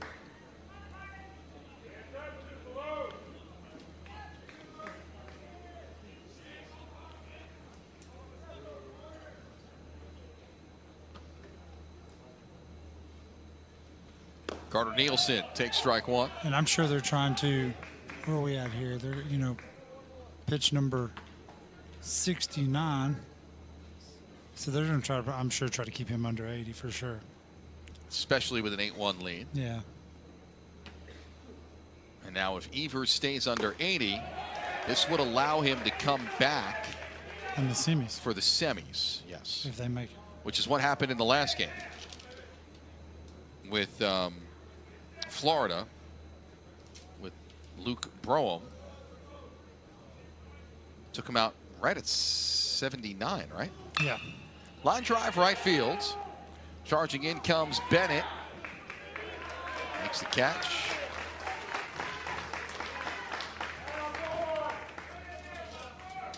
So there's one gone.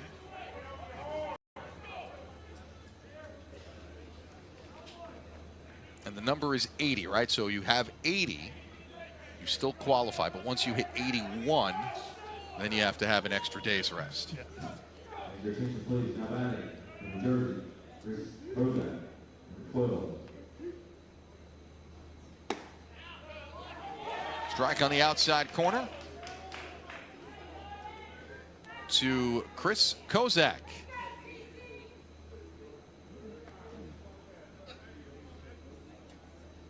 And 00's warming up, but I don't see a 00 on our roster. Kozak's first at bat today. He replaces Matty D'Alfonso, who was the starting second baseman.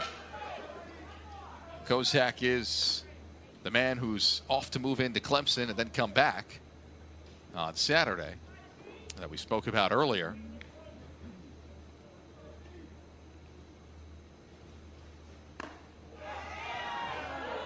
It's up high.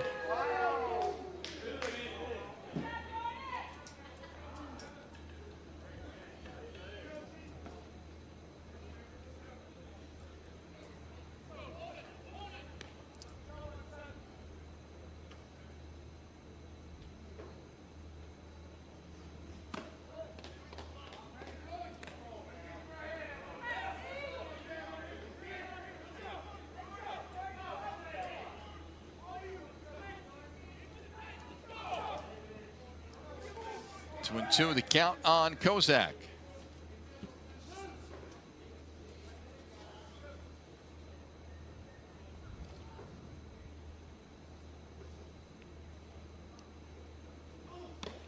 Outside, gets away from the catcher. Should go as a wild pitch as Walsh runs to second. Kozak, by the way, more of a pitcher for this New Jersey team. Had just 2 at-bats in the regional.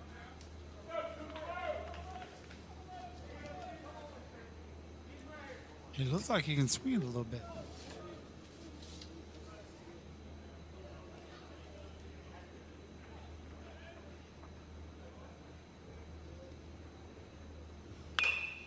Lines it foul down the right field line. 16 plate appearances and 14 at-bats across the regular season. That's it. But you got to remember, pitchers are the best athletes on the field, so. Sure. Ground ball, right side. Goff throws to first, retires Kozak, runner advances to third. 2 outs.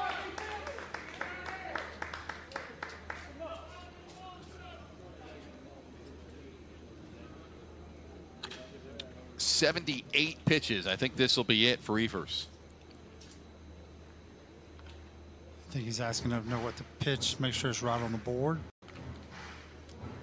This count for North Evers is 78. Yeah, PA announcer Chip Carter just made an announcement here at the stadium. And that announcement is made when there is an official request to confirm the pitch count. I guess they're going to leave him in. And all right, he's not coming out of the give game. him 2 pitches to try to get out.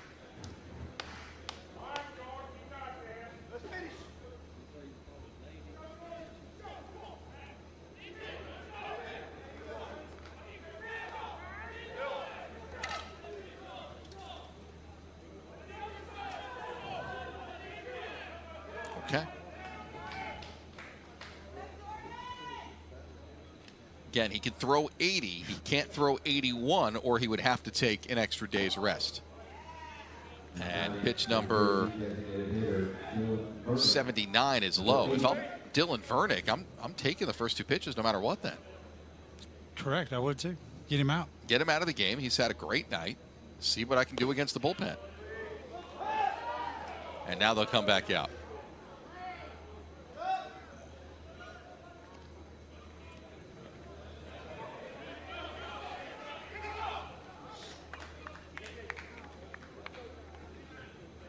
Is he not allowed to come back out? The entire crew Well, that is going to be a big time. Has come to the middle of the diamond here to talk about this. In the same hitter. That's right. He would have come out twice in the same hitter. That would be a big time. I don't think you can come out in the same hitter. Yeah. And all 4 umpires were immediately on top of it and said, no, you can't come out yet.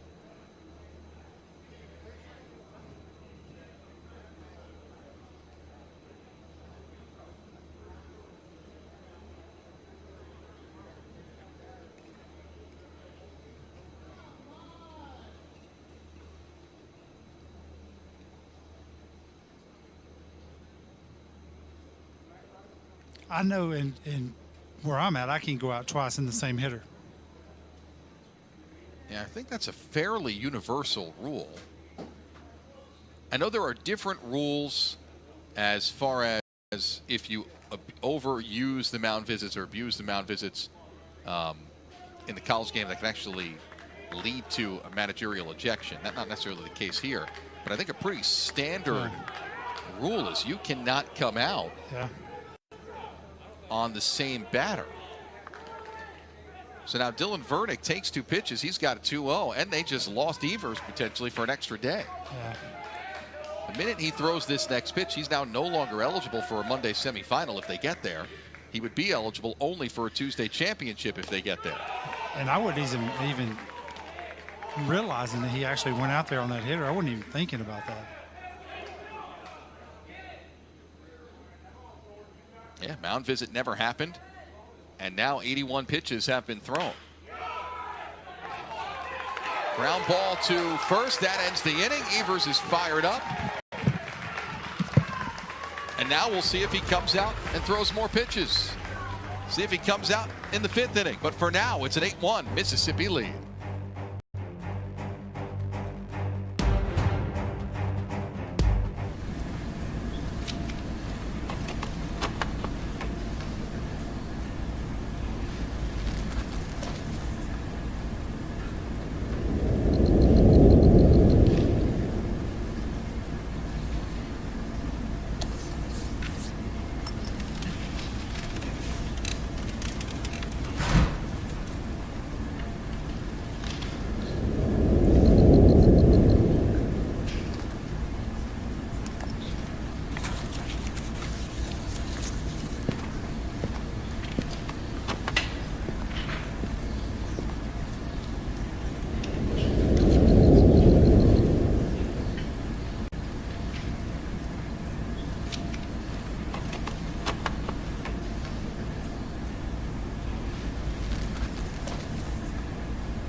For White House, New Jersey, it is Miles Massoni.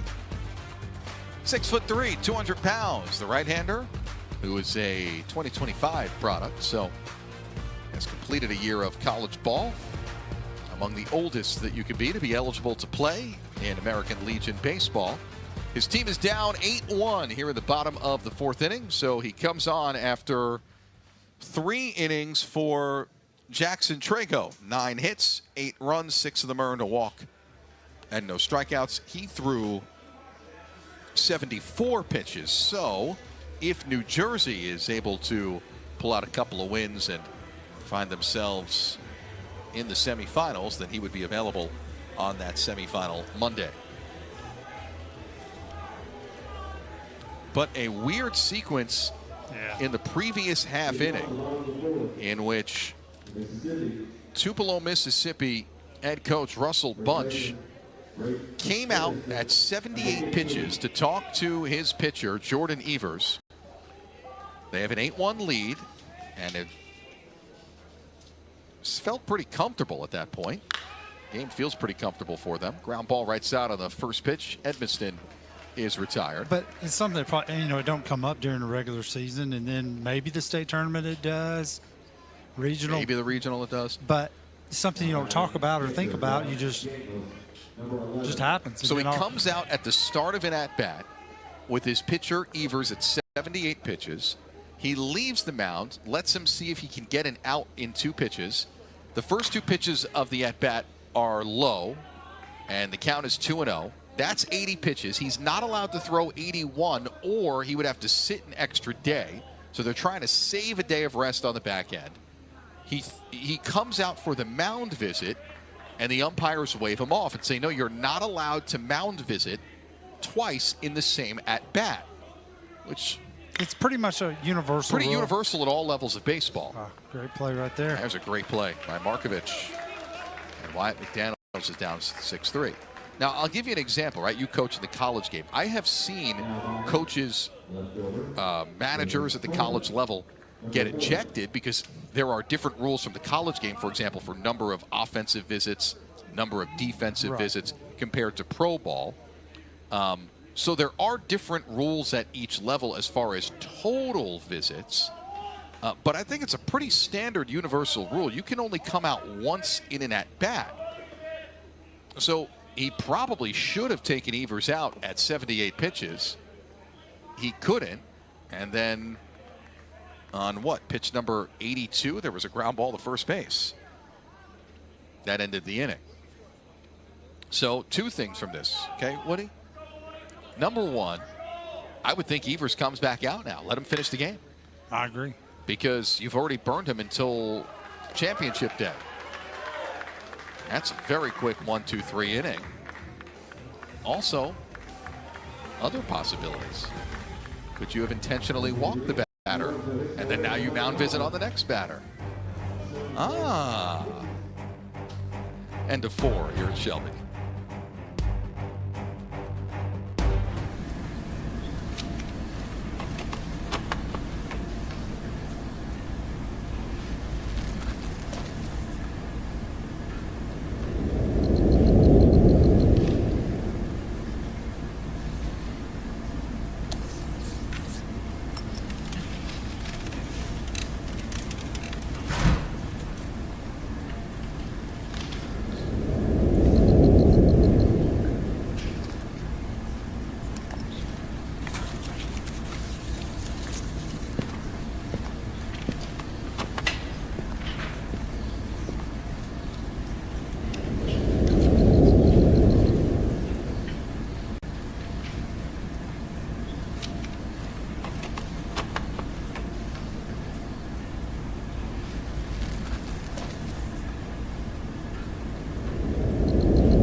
Tupelo, Mississippi got a great start today from Jordan Evers.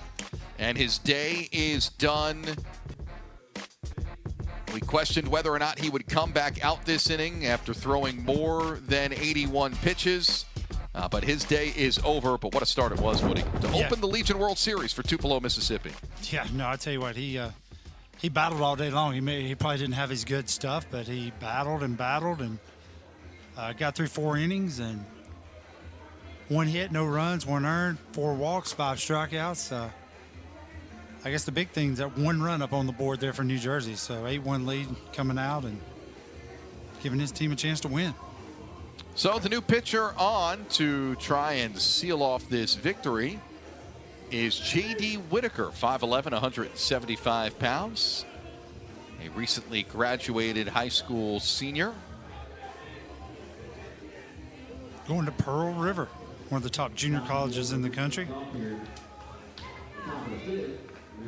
They'll get the top of the order from White House, New Jersey. Reed Bizidlo bats first here.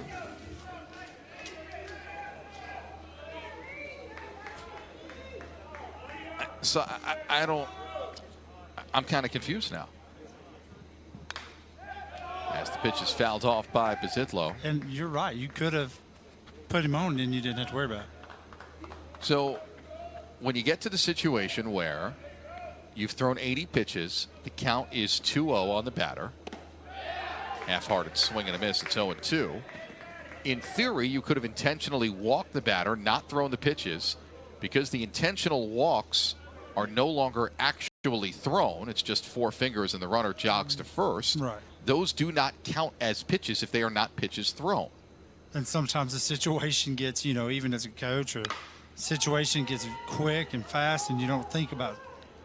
High fly ball, foul ground, left side. Long running catch is made by Jonas Coleman. Wow.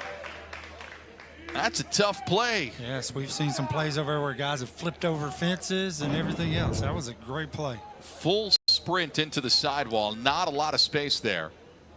And he stops himself and makes the play. So that was a possibility. You're up 8-1 in the game. Why not sacrifice the base runner to save the arm? Keep an extra day on the back end. And then the other thing, once you blow past 81 pitches and you know the full 4 days rest would be required for Evers, if he's your number one, if he's your guy, just let him throw and finish off the day, right? Yeah. Unless you are worried that you don't want to push him too far knowing you'll need it. I don't know.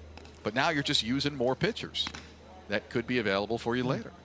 Well, I think they got a lot of pitching, so they're a deep team. I mean, Russell Bunch knows what he's doing. He's got a really good team that's probably one of the short list of tournament favorites here at the World Series. So maybe he doesn't want to push his pitcher too far. That could also be. We talked about 8 different guys, so, I mean, he's got a lot of pitching.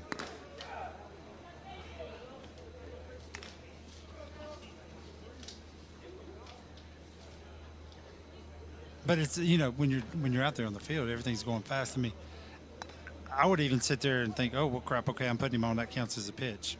You just don't even think about certain situations or. Yeah.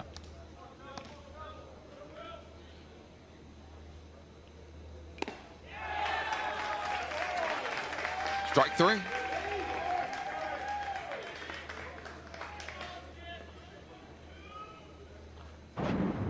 Two gone.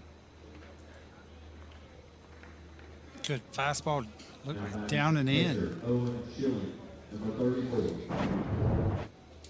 Right by him.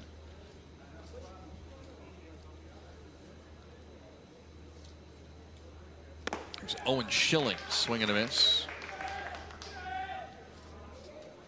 Well, New Jersey's in a position, mentioned earlier, Mike Basile, their catcher, is not here due to injury. And so Owen Schilling is prepared to catch every inning of this World Series for New Jersey. Not traditional. They usually like to rotate catchers, get them off their feet. Owen Schilling's going to catch every inning if things work out right for New Jersey.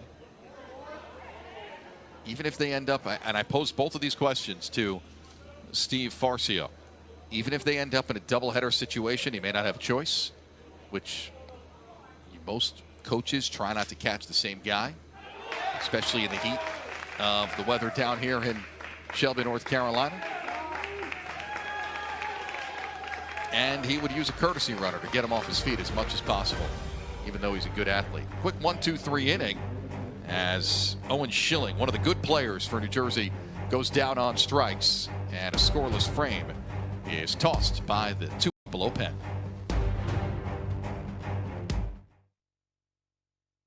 Be willing to show up for your veteran, your friend, your loved one. Be willing to trust your gut, follow your heart, take a risk.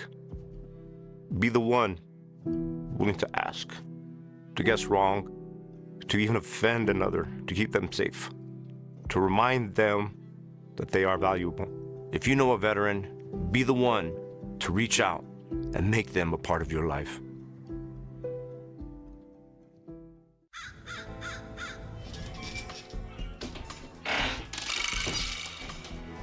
File your VA claims yet? What? Your VA claims, you file them yet?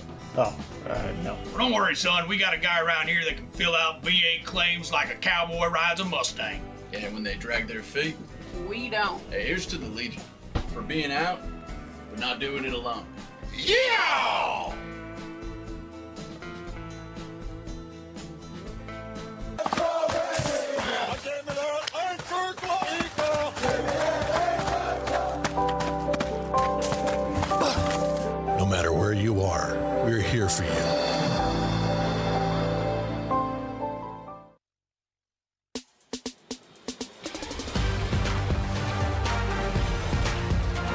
Beautiful venue, Keeter Stadium, Shelby, North Carolina.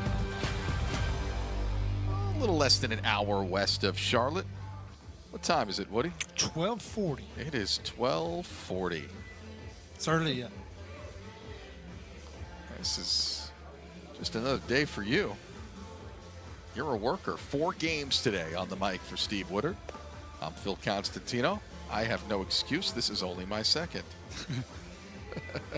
And we got to be back here for the 4 o'clock game. And we're back here tomorrow. It's all fun.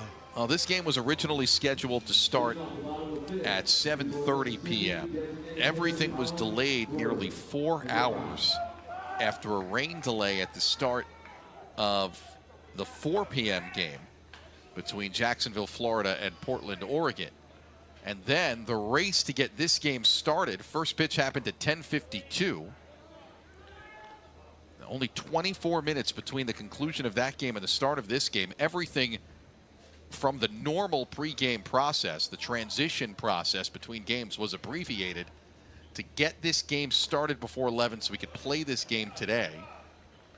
Yeah, to kind of make it, to make it fair for everybody. Everybody playing on the same day, the first day. And, now there's a little room of, wiggle room throughout the rest of the tournament to be able to, if you got to move a game or something. And that's how these tournaments are sort of designed. Everyone plays day 1, and then there is some natural space built in out of precaution for an emergency situation. Tomorrow will be the Stars Division 2 games. And then on Saturday, it's 3 games.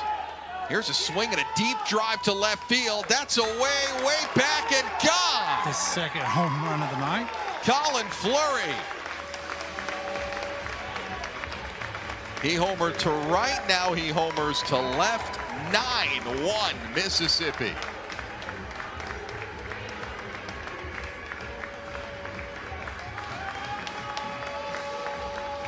That ball was tattooed. You can see that off the bat right away. And if I'm not mistaken, he's been battling a little hammy issue. It's a good way not to have to run the bases. I think it was he knew right off the bat it was gone. It sounded that way.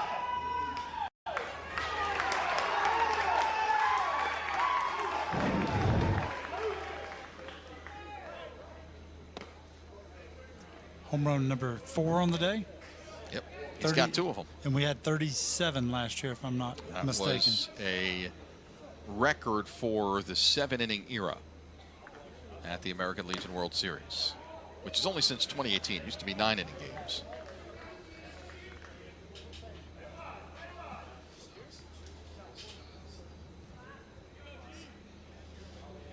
Two home runs in a game by one individual ties the record for most home runs in a single game by a player during the 7-inning era. Again, not that long of an era, but worth noting.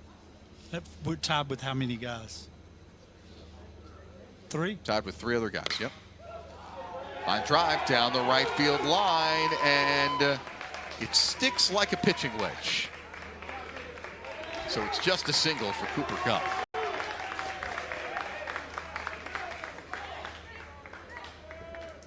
On a dry day, that's rolling to the corner, and that's easily 2 bases. But instead, Goff stuck one close. Is that what your pitching wedge does, Phil?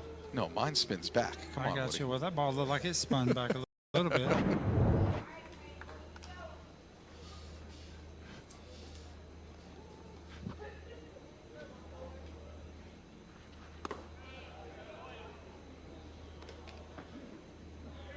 Want to know the count on Caden Bennett? He's got a pair of hits in this game.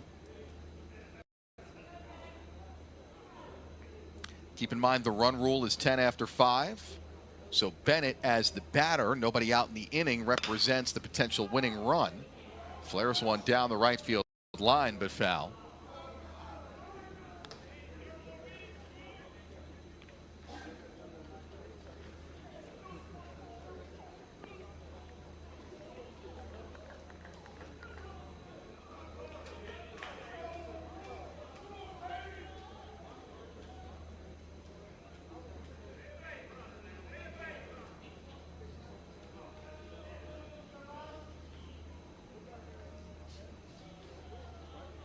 The 1-1. Check swing. Did not go. 2-1.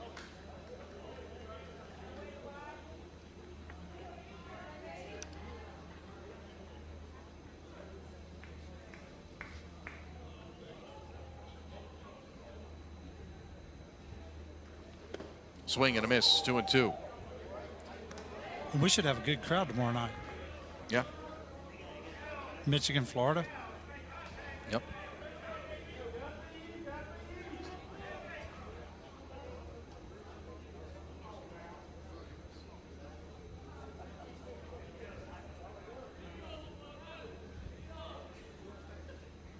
Two.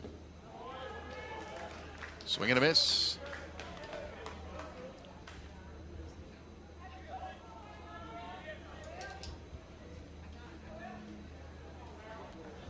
So 1 out on the inning.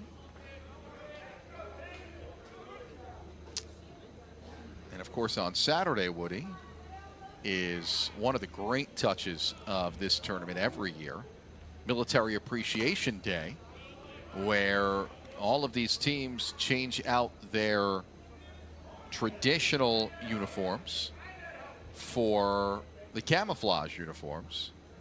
And whole new set of numbers. Everyone wears different uniforms. The throw to second is wide and everybody's safe.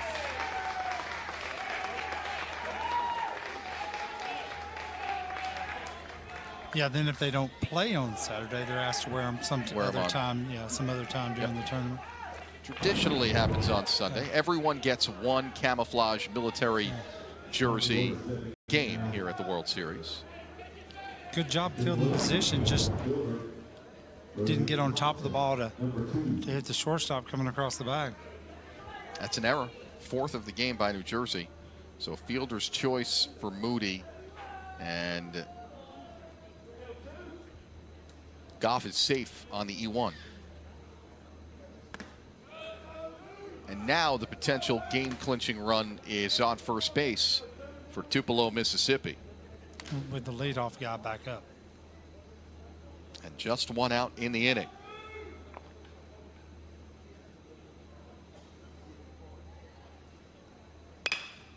High fly ball.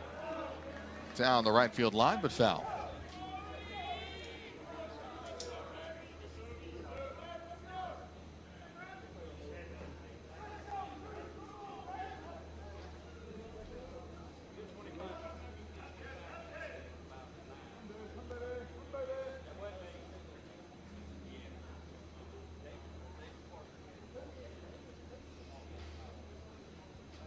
The 1-1.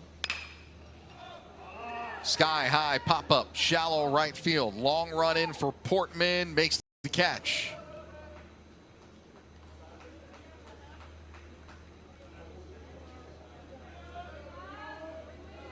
Two outs. You can see the fog coming in. It's hard to even see the flag. Now Eli McDaniels.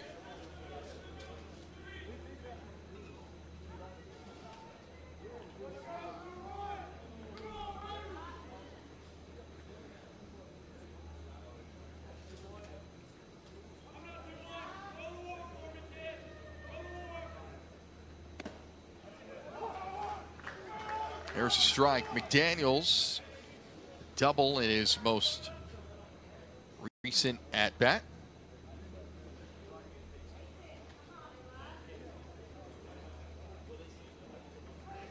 He's 1 for 3 today.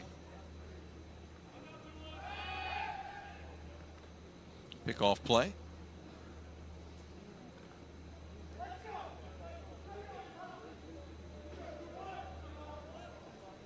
Check that. That was 2 at-bats ago. Flew out to center in his last at-bat, McDaniels. Back in the 3rd inning. Got the 2 RBI double and a run scored. Wild pitch. And now the winning run is on second. Yep. What do you see? We finish each other's sentences. I knew I couldn't do this without you.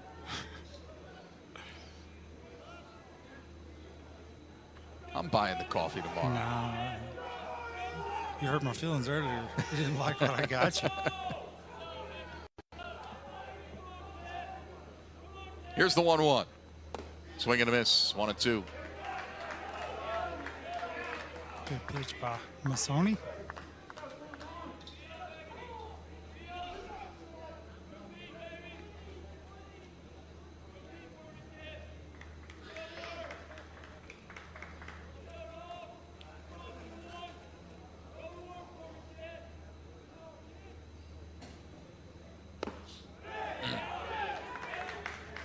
Good looking pitch, and he holds off.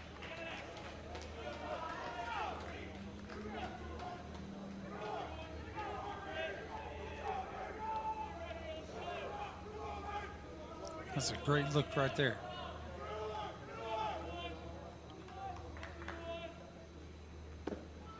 Swing and a miss, strike 3.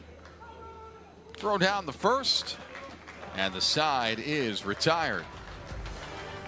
But one more run scores. Colin Fleury, another home run. His second of the game, and it is 9-1. Mississippi on top.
On behalf of the American Legion, I am here to present you the 2026 American Legion Baseball Graduate of the Year Award. Thank you. I appreciate it. It's an honor. Thank you very much. I really had a lot of fun playing Legion ball growing up. Played parts of 3 years, and my last year we got to the state tournament. Got to play in Shelby, North Carolina, and I had a lot of fun playing with those guys, and I had a lot of help from the Legion there, and just a lot of fun playing pure baseball, and you know, some of the best days ever. So thank you guys, it means a lot. There you go. Yeah. One Played of the at best. Shelby. Yeah. Played in the World Series. An American Legion alum. Graduate of the year.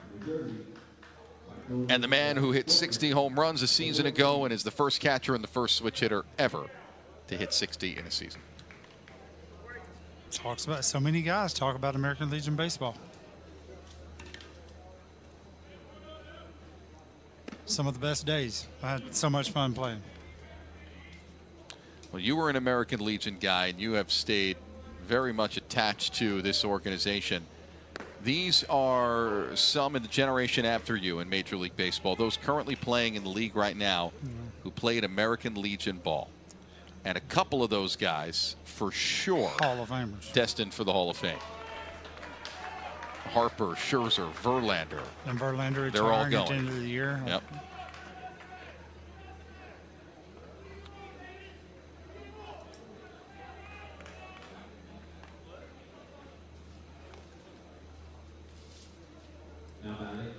Being hit by Jack Portman. And now Jack Markovich.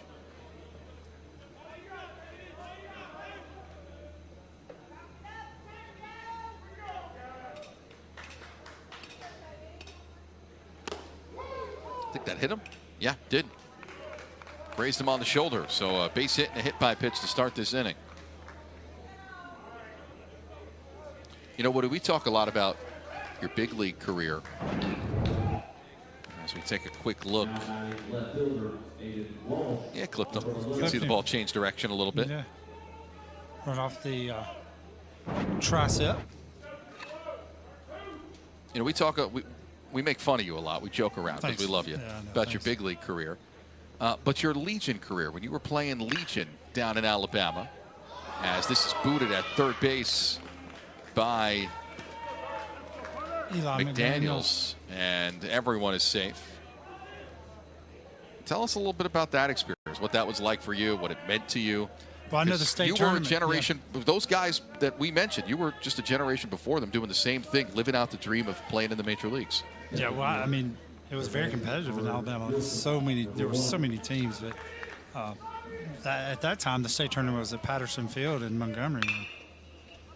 First pitch swinging, fly ball, foul. But, you know, I can just remember it being hot and sweaty, and, you know, we'd play double headers, you know, Tuesday, Thursday, Saturday. But it was just baseball. It was fun. A lot of games, and that's how you got better. There was no question what we were doing in the summer.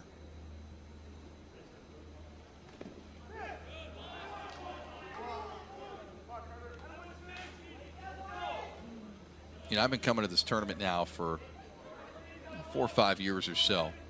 Been fortunate enough to sit next to you on the microphone for the last 2 years. Here's the 1-1. Ground ball to third. McDaniels throws low to second, picked out, nice play. Then a low throw to first, not in time. So the lead runner does score. They don't turn two. Fielder's choice, RBI, and runners at the corners. It's a 9-2 game.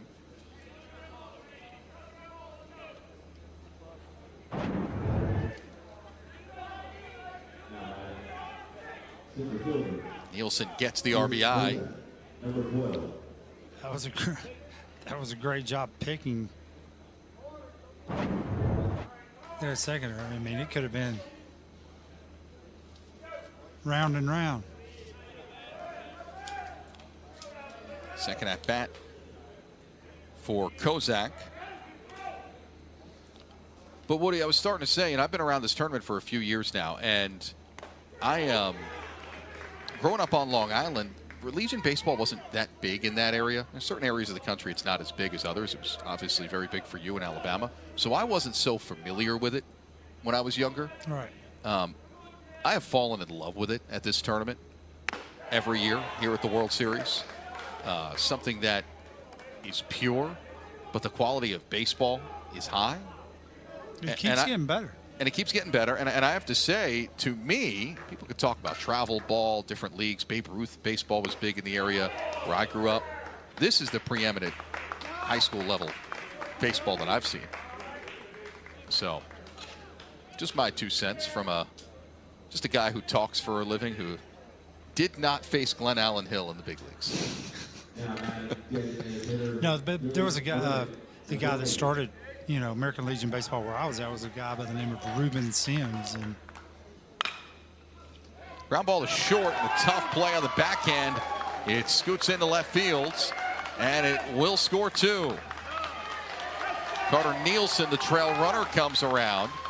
And all of a sudden, New Jersey has put 3 runs on the board this inning on the 5th Mississippi error of the game. It's 9-4. Yeah, I'll tell you what, that was it was hit hard.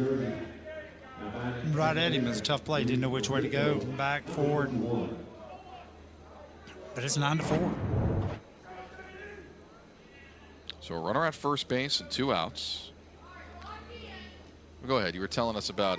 Yeah, and Reuben Sims is the guy that started, you know, post 52 baseball there in Hartselle, Alabama, where I'm from, and he actually my high school field where we played at was named Reuben Sims Field. Also, now it's named Reuben Sims and William Booth Field, which was my high school baseball coach. Chopper to short, and the easy route to second finally ends the inning. But New Jersey pushes 3 runs across on a couple of Mississippi miscues. And it's a 9-4 game as we move to the bottom of the 6th.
Tupelo, Mississippi had a 9-1 lead until New Jersey pushed across 3 in the top of the 6th inning. So it's a 9-4 game with Tupelo on top. They've got 3 more outs defensively to get. And they come up to bat here at the bottom of the 6th inning. They were 1 pitch away from ending it on a run rule an inning ago. And now all of a sudden just a tad more interesting. Still a lot of heavy lifting for Jersey to do. Braden Edmiston is the batter. Against Miles Masoni, the reliever on for New Jersey. Count is 0-2 to Edmiston, who's 1 for 3 today. Swing and a miss. Down on 3 pitches. Beautiful curveball. Masoni's come in and done a great job.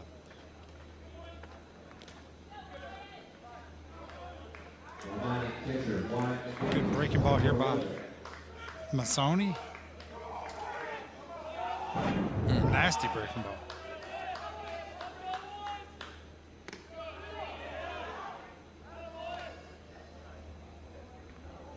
Some analytics guru somewhere with all the metrics can tell us the vertical break on that.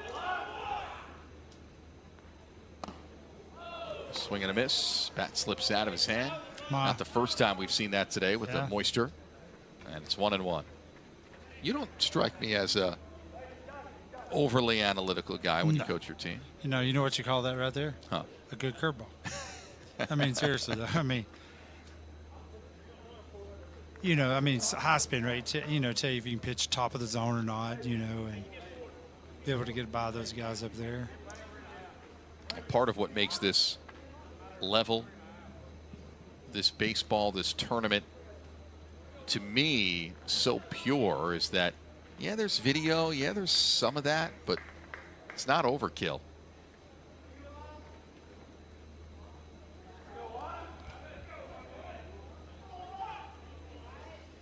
A lot of coaching and managing based on feel.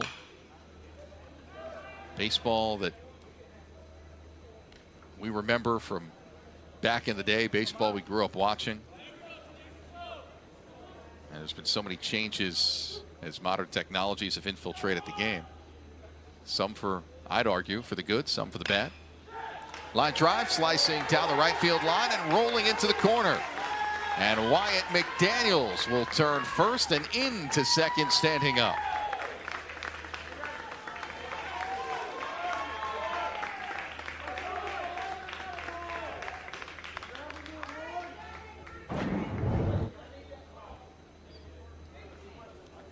That was the breaking ball down and away. Great job of taking it the other way. And a courtesy runner for the catcher, McDaniels.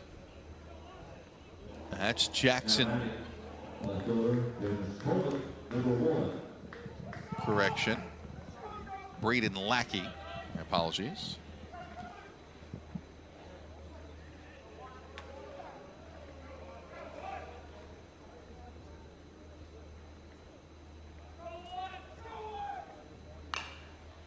Fouled off by Jonas Coleman. Coleman 0 for 3.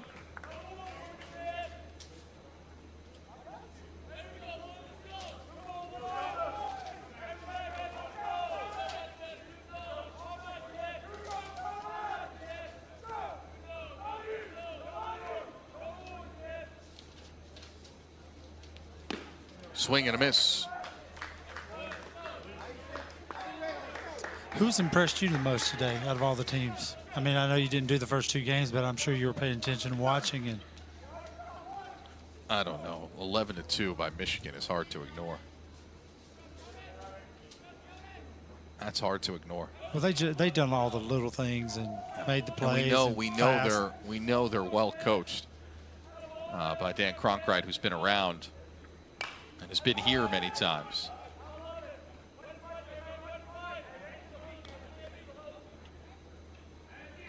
I think you'll see a different Oregon team tomorrow. I agree. I think that one of the bigger surprises, I think, and they're a good team, but Florida, the way they played and put it, and played against Oregon. Yeah, they played a clean game. Tupelo's got a lot of firepower. Yeah. Right here on the field in front of us, but they got to clean up 5 errors. Can't win an American Legion World Series title making 5 errors in a game. No, not against a team like Nebraska or or Michigan or somebody like that. They're going to take advantage of it. But Nebraska impressed me. All the speed and they made a few errors there. In the field, but the 1-2 in the dirt gets away. They have 7 or 8 guys that were here last year, back.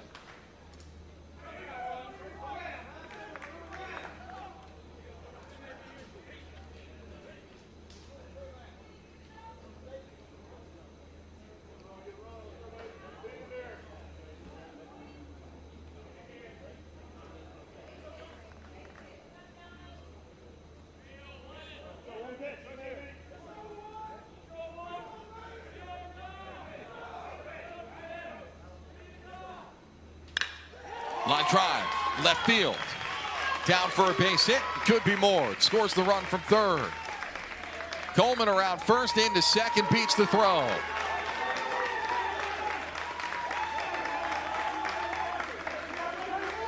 (10-4). That's one of the hardest balls we've seen hit today.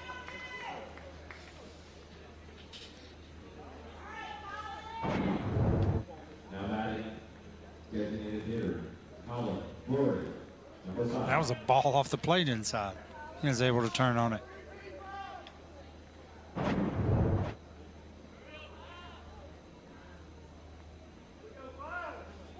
But I guess the way you look at it, Nebraska really didn't have to do a lot on their pitching and use a lot of guys. Michigan didn't have to use a lot of guys. I think that's the most important thing. That's the biggest tell. Even if you can get your bullpen guys into the last few days, if you're going to make it into the semis, being able to pitch back-to-back days and still got to be able to utilize that if you have a good bullpen.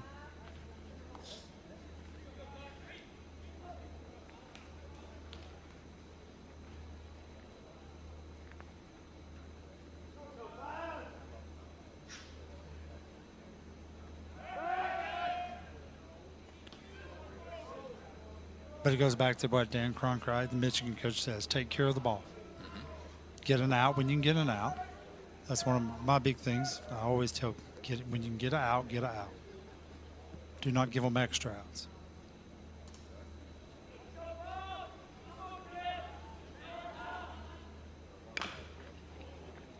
Fleury 2 home runs in this game. Homer to right field in the 3rd inning. Homer to left field in his last at-bat in the 5th inning. Could he hit number 3?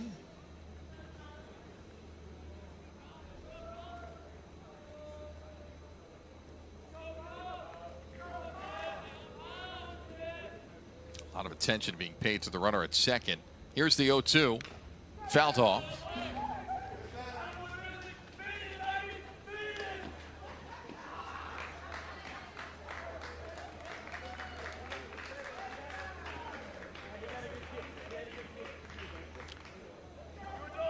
Fleury off to play. I should say he already played his freshman year at Northeast Community College, where so many of his Legion teammates have played already or are going to play their freshman year this upcoming season. And he swings and misses over a curveball, and he's down on strikes. 2 gone.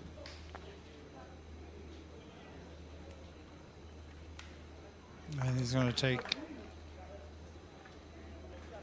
Masoni out here at 45 Masoni's pitches. Exactly at 45.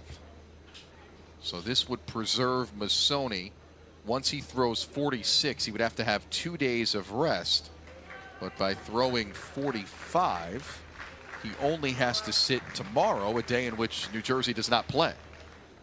So Masoni would be available to come back for their next game. So we'll tell you more about the new pitcher when we come back. 2 outs, a runner at second base for Mississippi with a 6-run lead here in the 6th.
Dylan Vernick is the new pitcher. He'll try and get the final out of the bottom of the 6th inning for New Jersey. Good work by Miles Missoni. Allowed a couple of runs, but 2 2/3. 4 hits. Faced 13 batters, and they get him out right at 45 pitches, so he'll be available the next time they play New Jersey on Saturday. And I can see why they turn to Vernick. Yeah, I can see why they want to do that, because I mean he come in through the ball very well. You can see him right there. But now with our man Vernick on the mound now, sidearm guy. And there Summary. is the pitch count rules again for and those. you can see, less kept him under familiar. 45 right there. 1 day of rest, and they don't play tomorrow.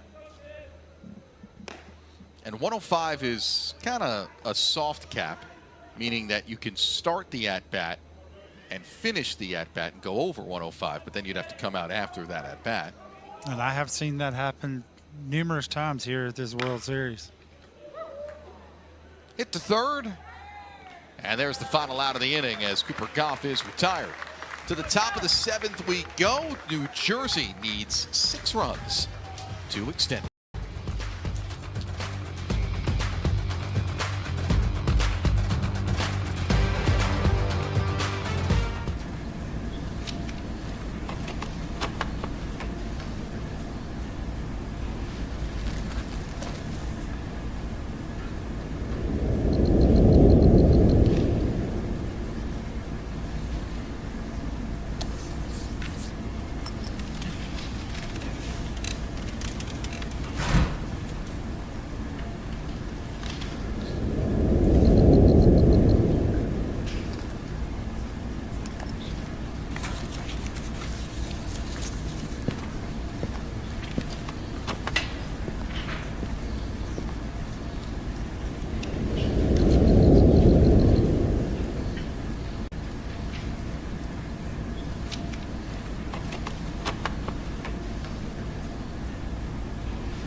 Coming up tomorrow, don't miss day number 2 here at the American Legion World Series.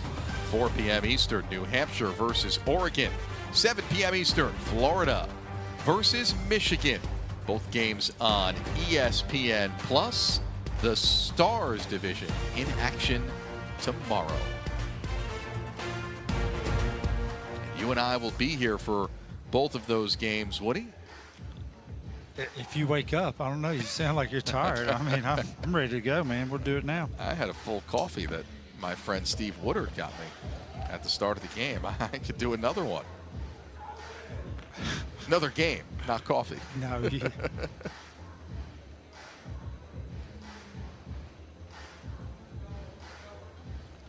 So Mississippi has 3 outs left to earn to pick up the victory.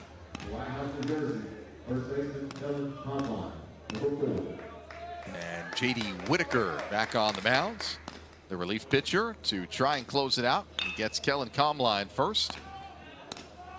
And fouls it off.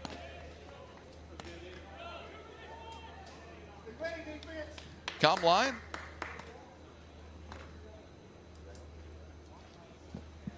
Struck out in his last at-bat. Doesn't have a walk today, but he's in total 0 for 2. Just 2 hits on the board for New Jersey. I think that has been a little bit lost in the fact that there have been 5 Mississippi errors and a lot of New Jersey base runners, and has led to 4 runs. But Mississippi pitching has spun 2 hitters so far.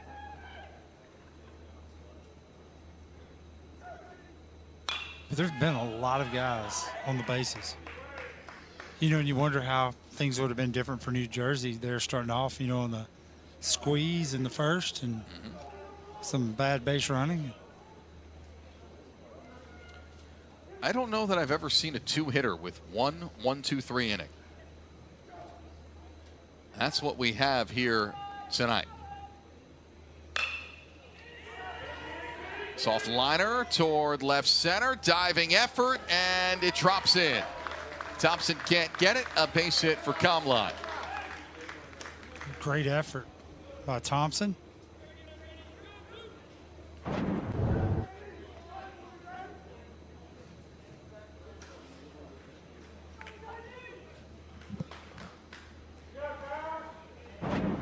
I think he actually overran it a little bit. So that is hit number 3 for New Jersey. Smacked foul by Owen Schilling. But a 2-hitter with that much action on the base paths and that few of 1-2-3 innings. What's the old saying? The beauty of baseball is that you'll see something you've never seen before more than any other sport. Yes, see something different every day. Yep. And I learned something today that I've never learned before. What was that? About the high five with Dusty Baker. Oh, Dusty Baker, yeah. Had no idea. Yeah, well, you know, now the fist bump is in, so.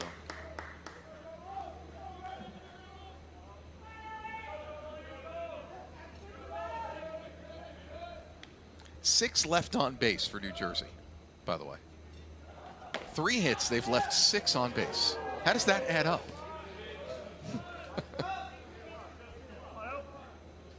Been a weird game. Yeah, weird game. Definite signs that you can see the hype around this Tupelo, Mississippi team. They clean it up defensively. They're going to be a real contender for the championship. High fly ball, shallow left field. Jonas Coleman makes the catch. 1 gone, and Mississippi 2 outs away from victory.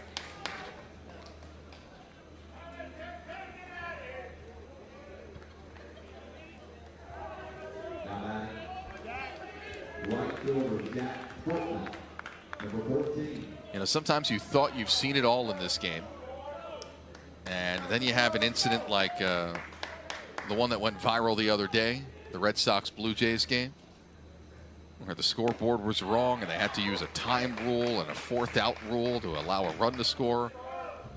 So there's something new in every baseball game.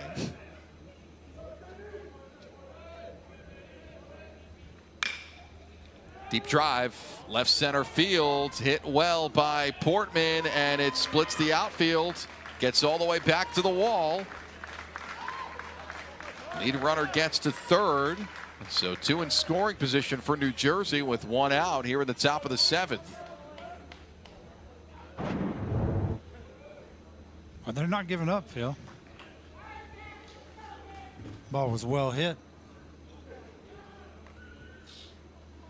Just out of the reach of Coleman. But right here, you know, we're at pitch, what, number 38 coming up.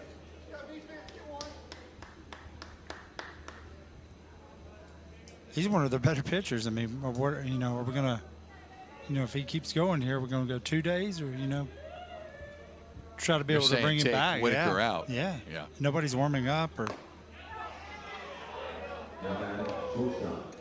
Markovich, number 9.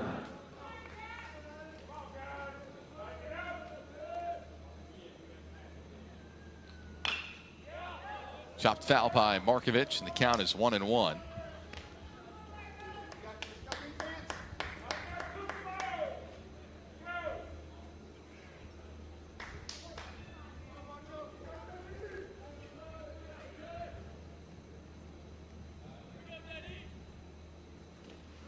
in the dirt, and it's blocked by McDaniels.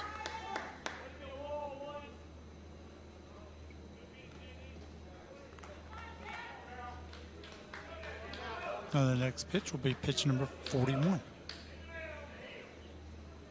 And we're looking at 45 as the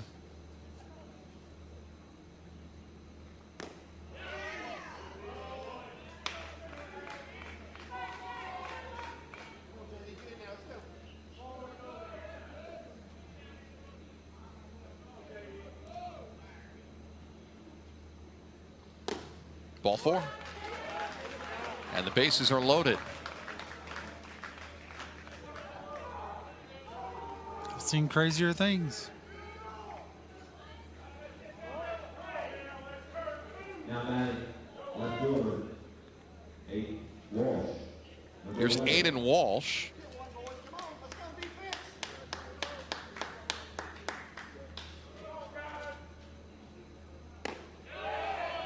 There's a strike.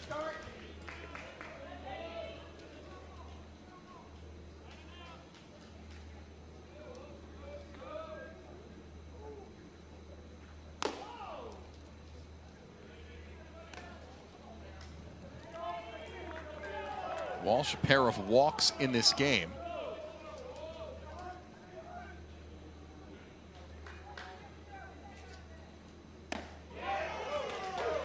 Strike 2. It's 1-2. Well, I guess we're not going to worry about it.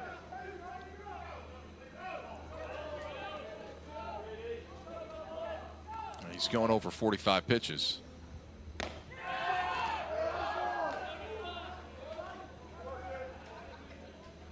Two and 2 the count on Aiden Walsh.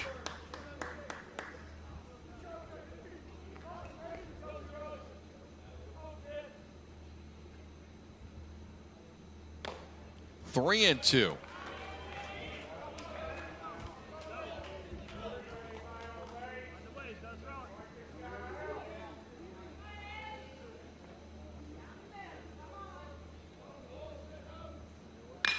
Ground ball off of Whitaker. He gets the out at the plate. Throw behind the runner at third. They don't get him. So it's a fielder's choice that goes 1-2. And now New Jersey is down to its final out. Whitaker, that was a great job defensively for the pitcher.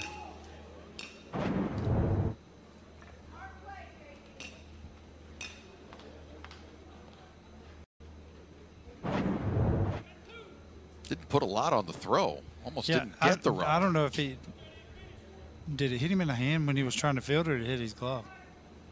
Now batting, third baseman Carter Nielsen. Carter Nielsen, the third baseman, is the batter now.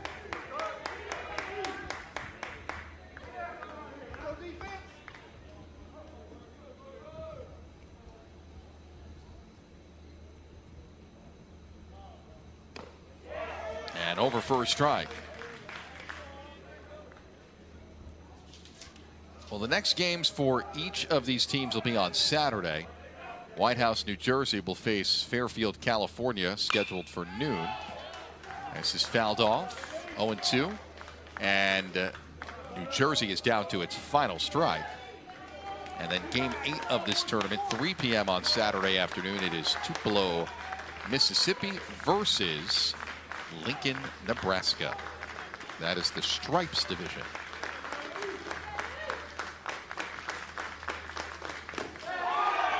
Up high, ball 1.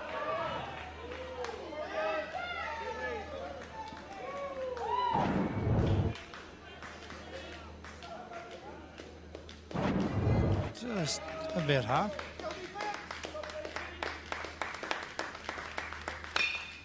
Drive to right center field, and it is caught.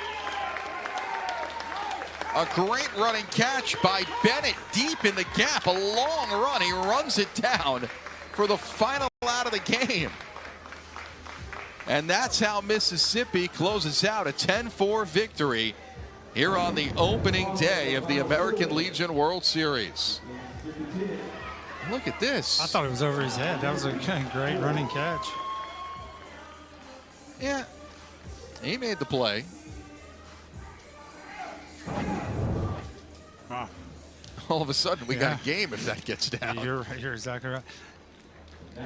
Oh, what a wacky, wild game it was. We've seen think 9 combined errors for a while. New Jersey only had 2 hits. And then in the end, even though Mississippi led it 9-1, at one point we were 1 ball away from it being a safe situation. Yeah. It was a wacky game, but, you know, you got to look. Fleury, 2 home runs. That's, you know, offense. You know, Mississippi has got a great lineup. Pitching, you know, if they cut out some of the errors, and they're going to be tough to beat. Well, all 8 teams, despite the 4-hour rain delay before the 3rd game of the day, all 8 teams able to play today. Lincoln, Nebraska, and Tupelo, Mississippi, the winners on day 1 in the Stripes division. Midland, Michigan, and Jacksonville, Florida, the winners on day 1 in the Stars division. The top 2 from each division advanced to the semifinals after the 3 games of pool play. Day 1 is in the book of another American Legion World Series, Woody. How about that? It's been a fun day. Look forward to tomorrow. All right, we're back on tomorrow at 4 o'clock. The first game is Bedford, New Hampshire versus Portland, Oregon. We say thank you to our entire hard-working crew. Thank you for staying with us through the rain tonight. For my broadcast partner, Steve Woodard, I'm Phil Constantino saying so long. We'll talk to you tomorrow from Shelby, North Carolina. You've been watching the American Legion World Series on ESPN+.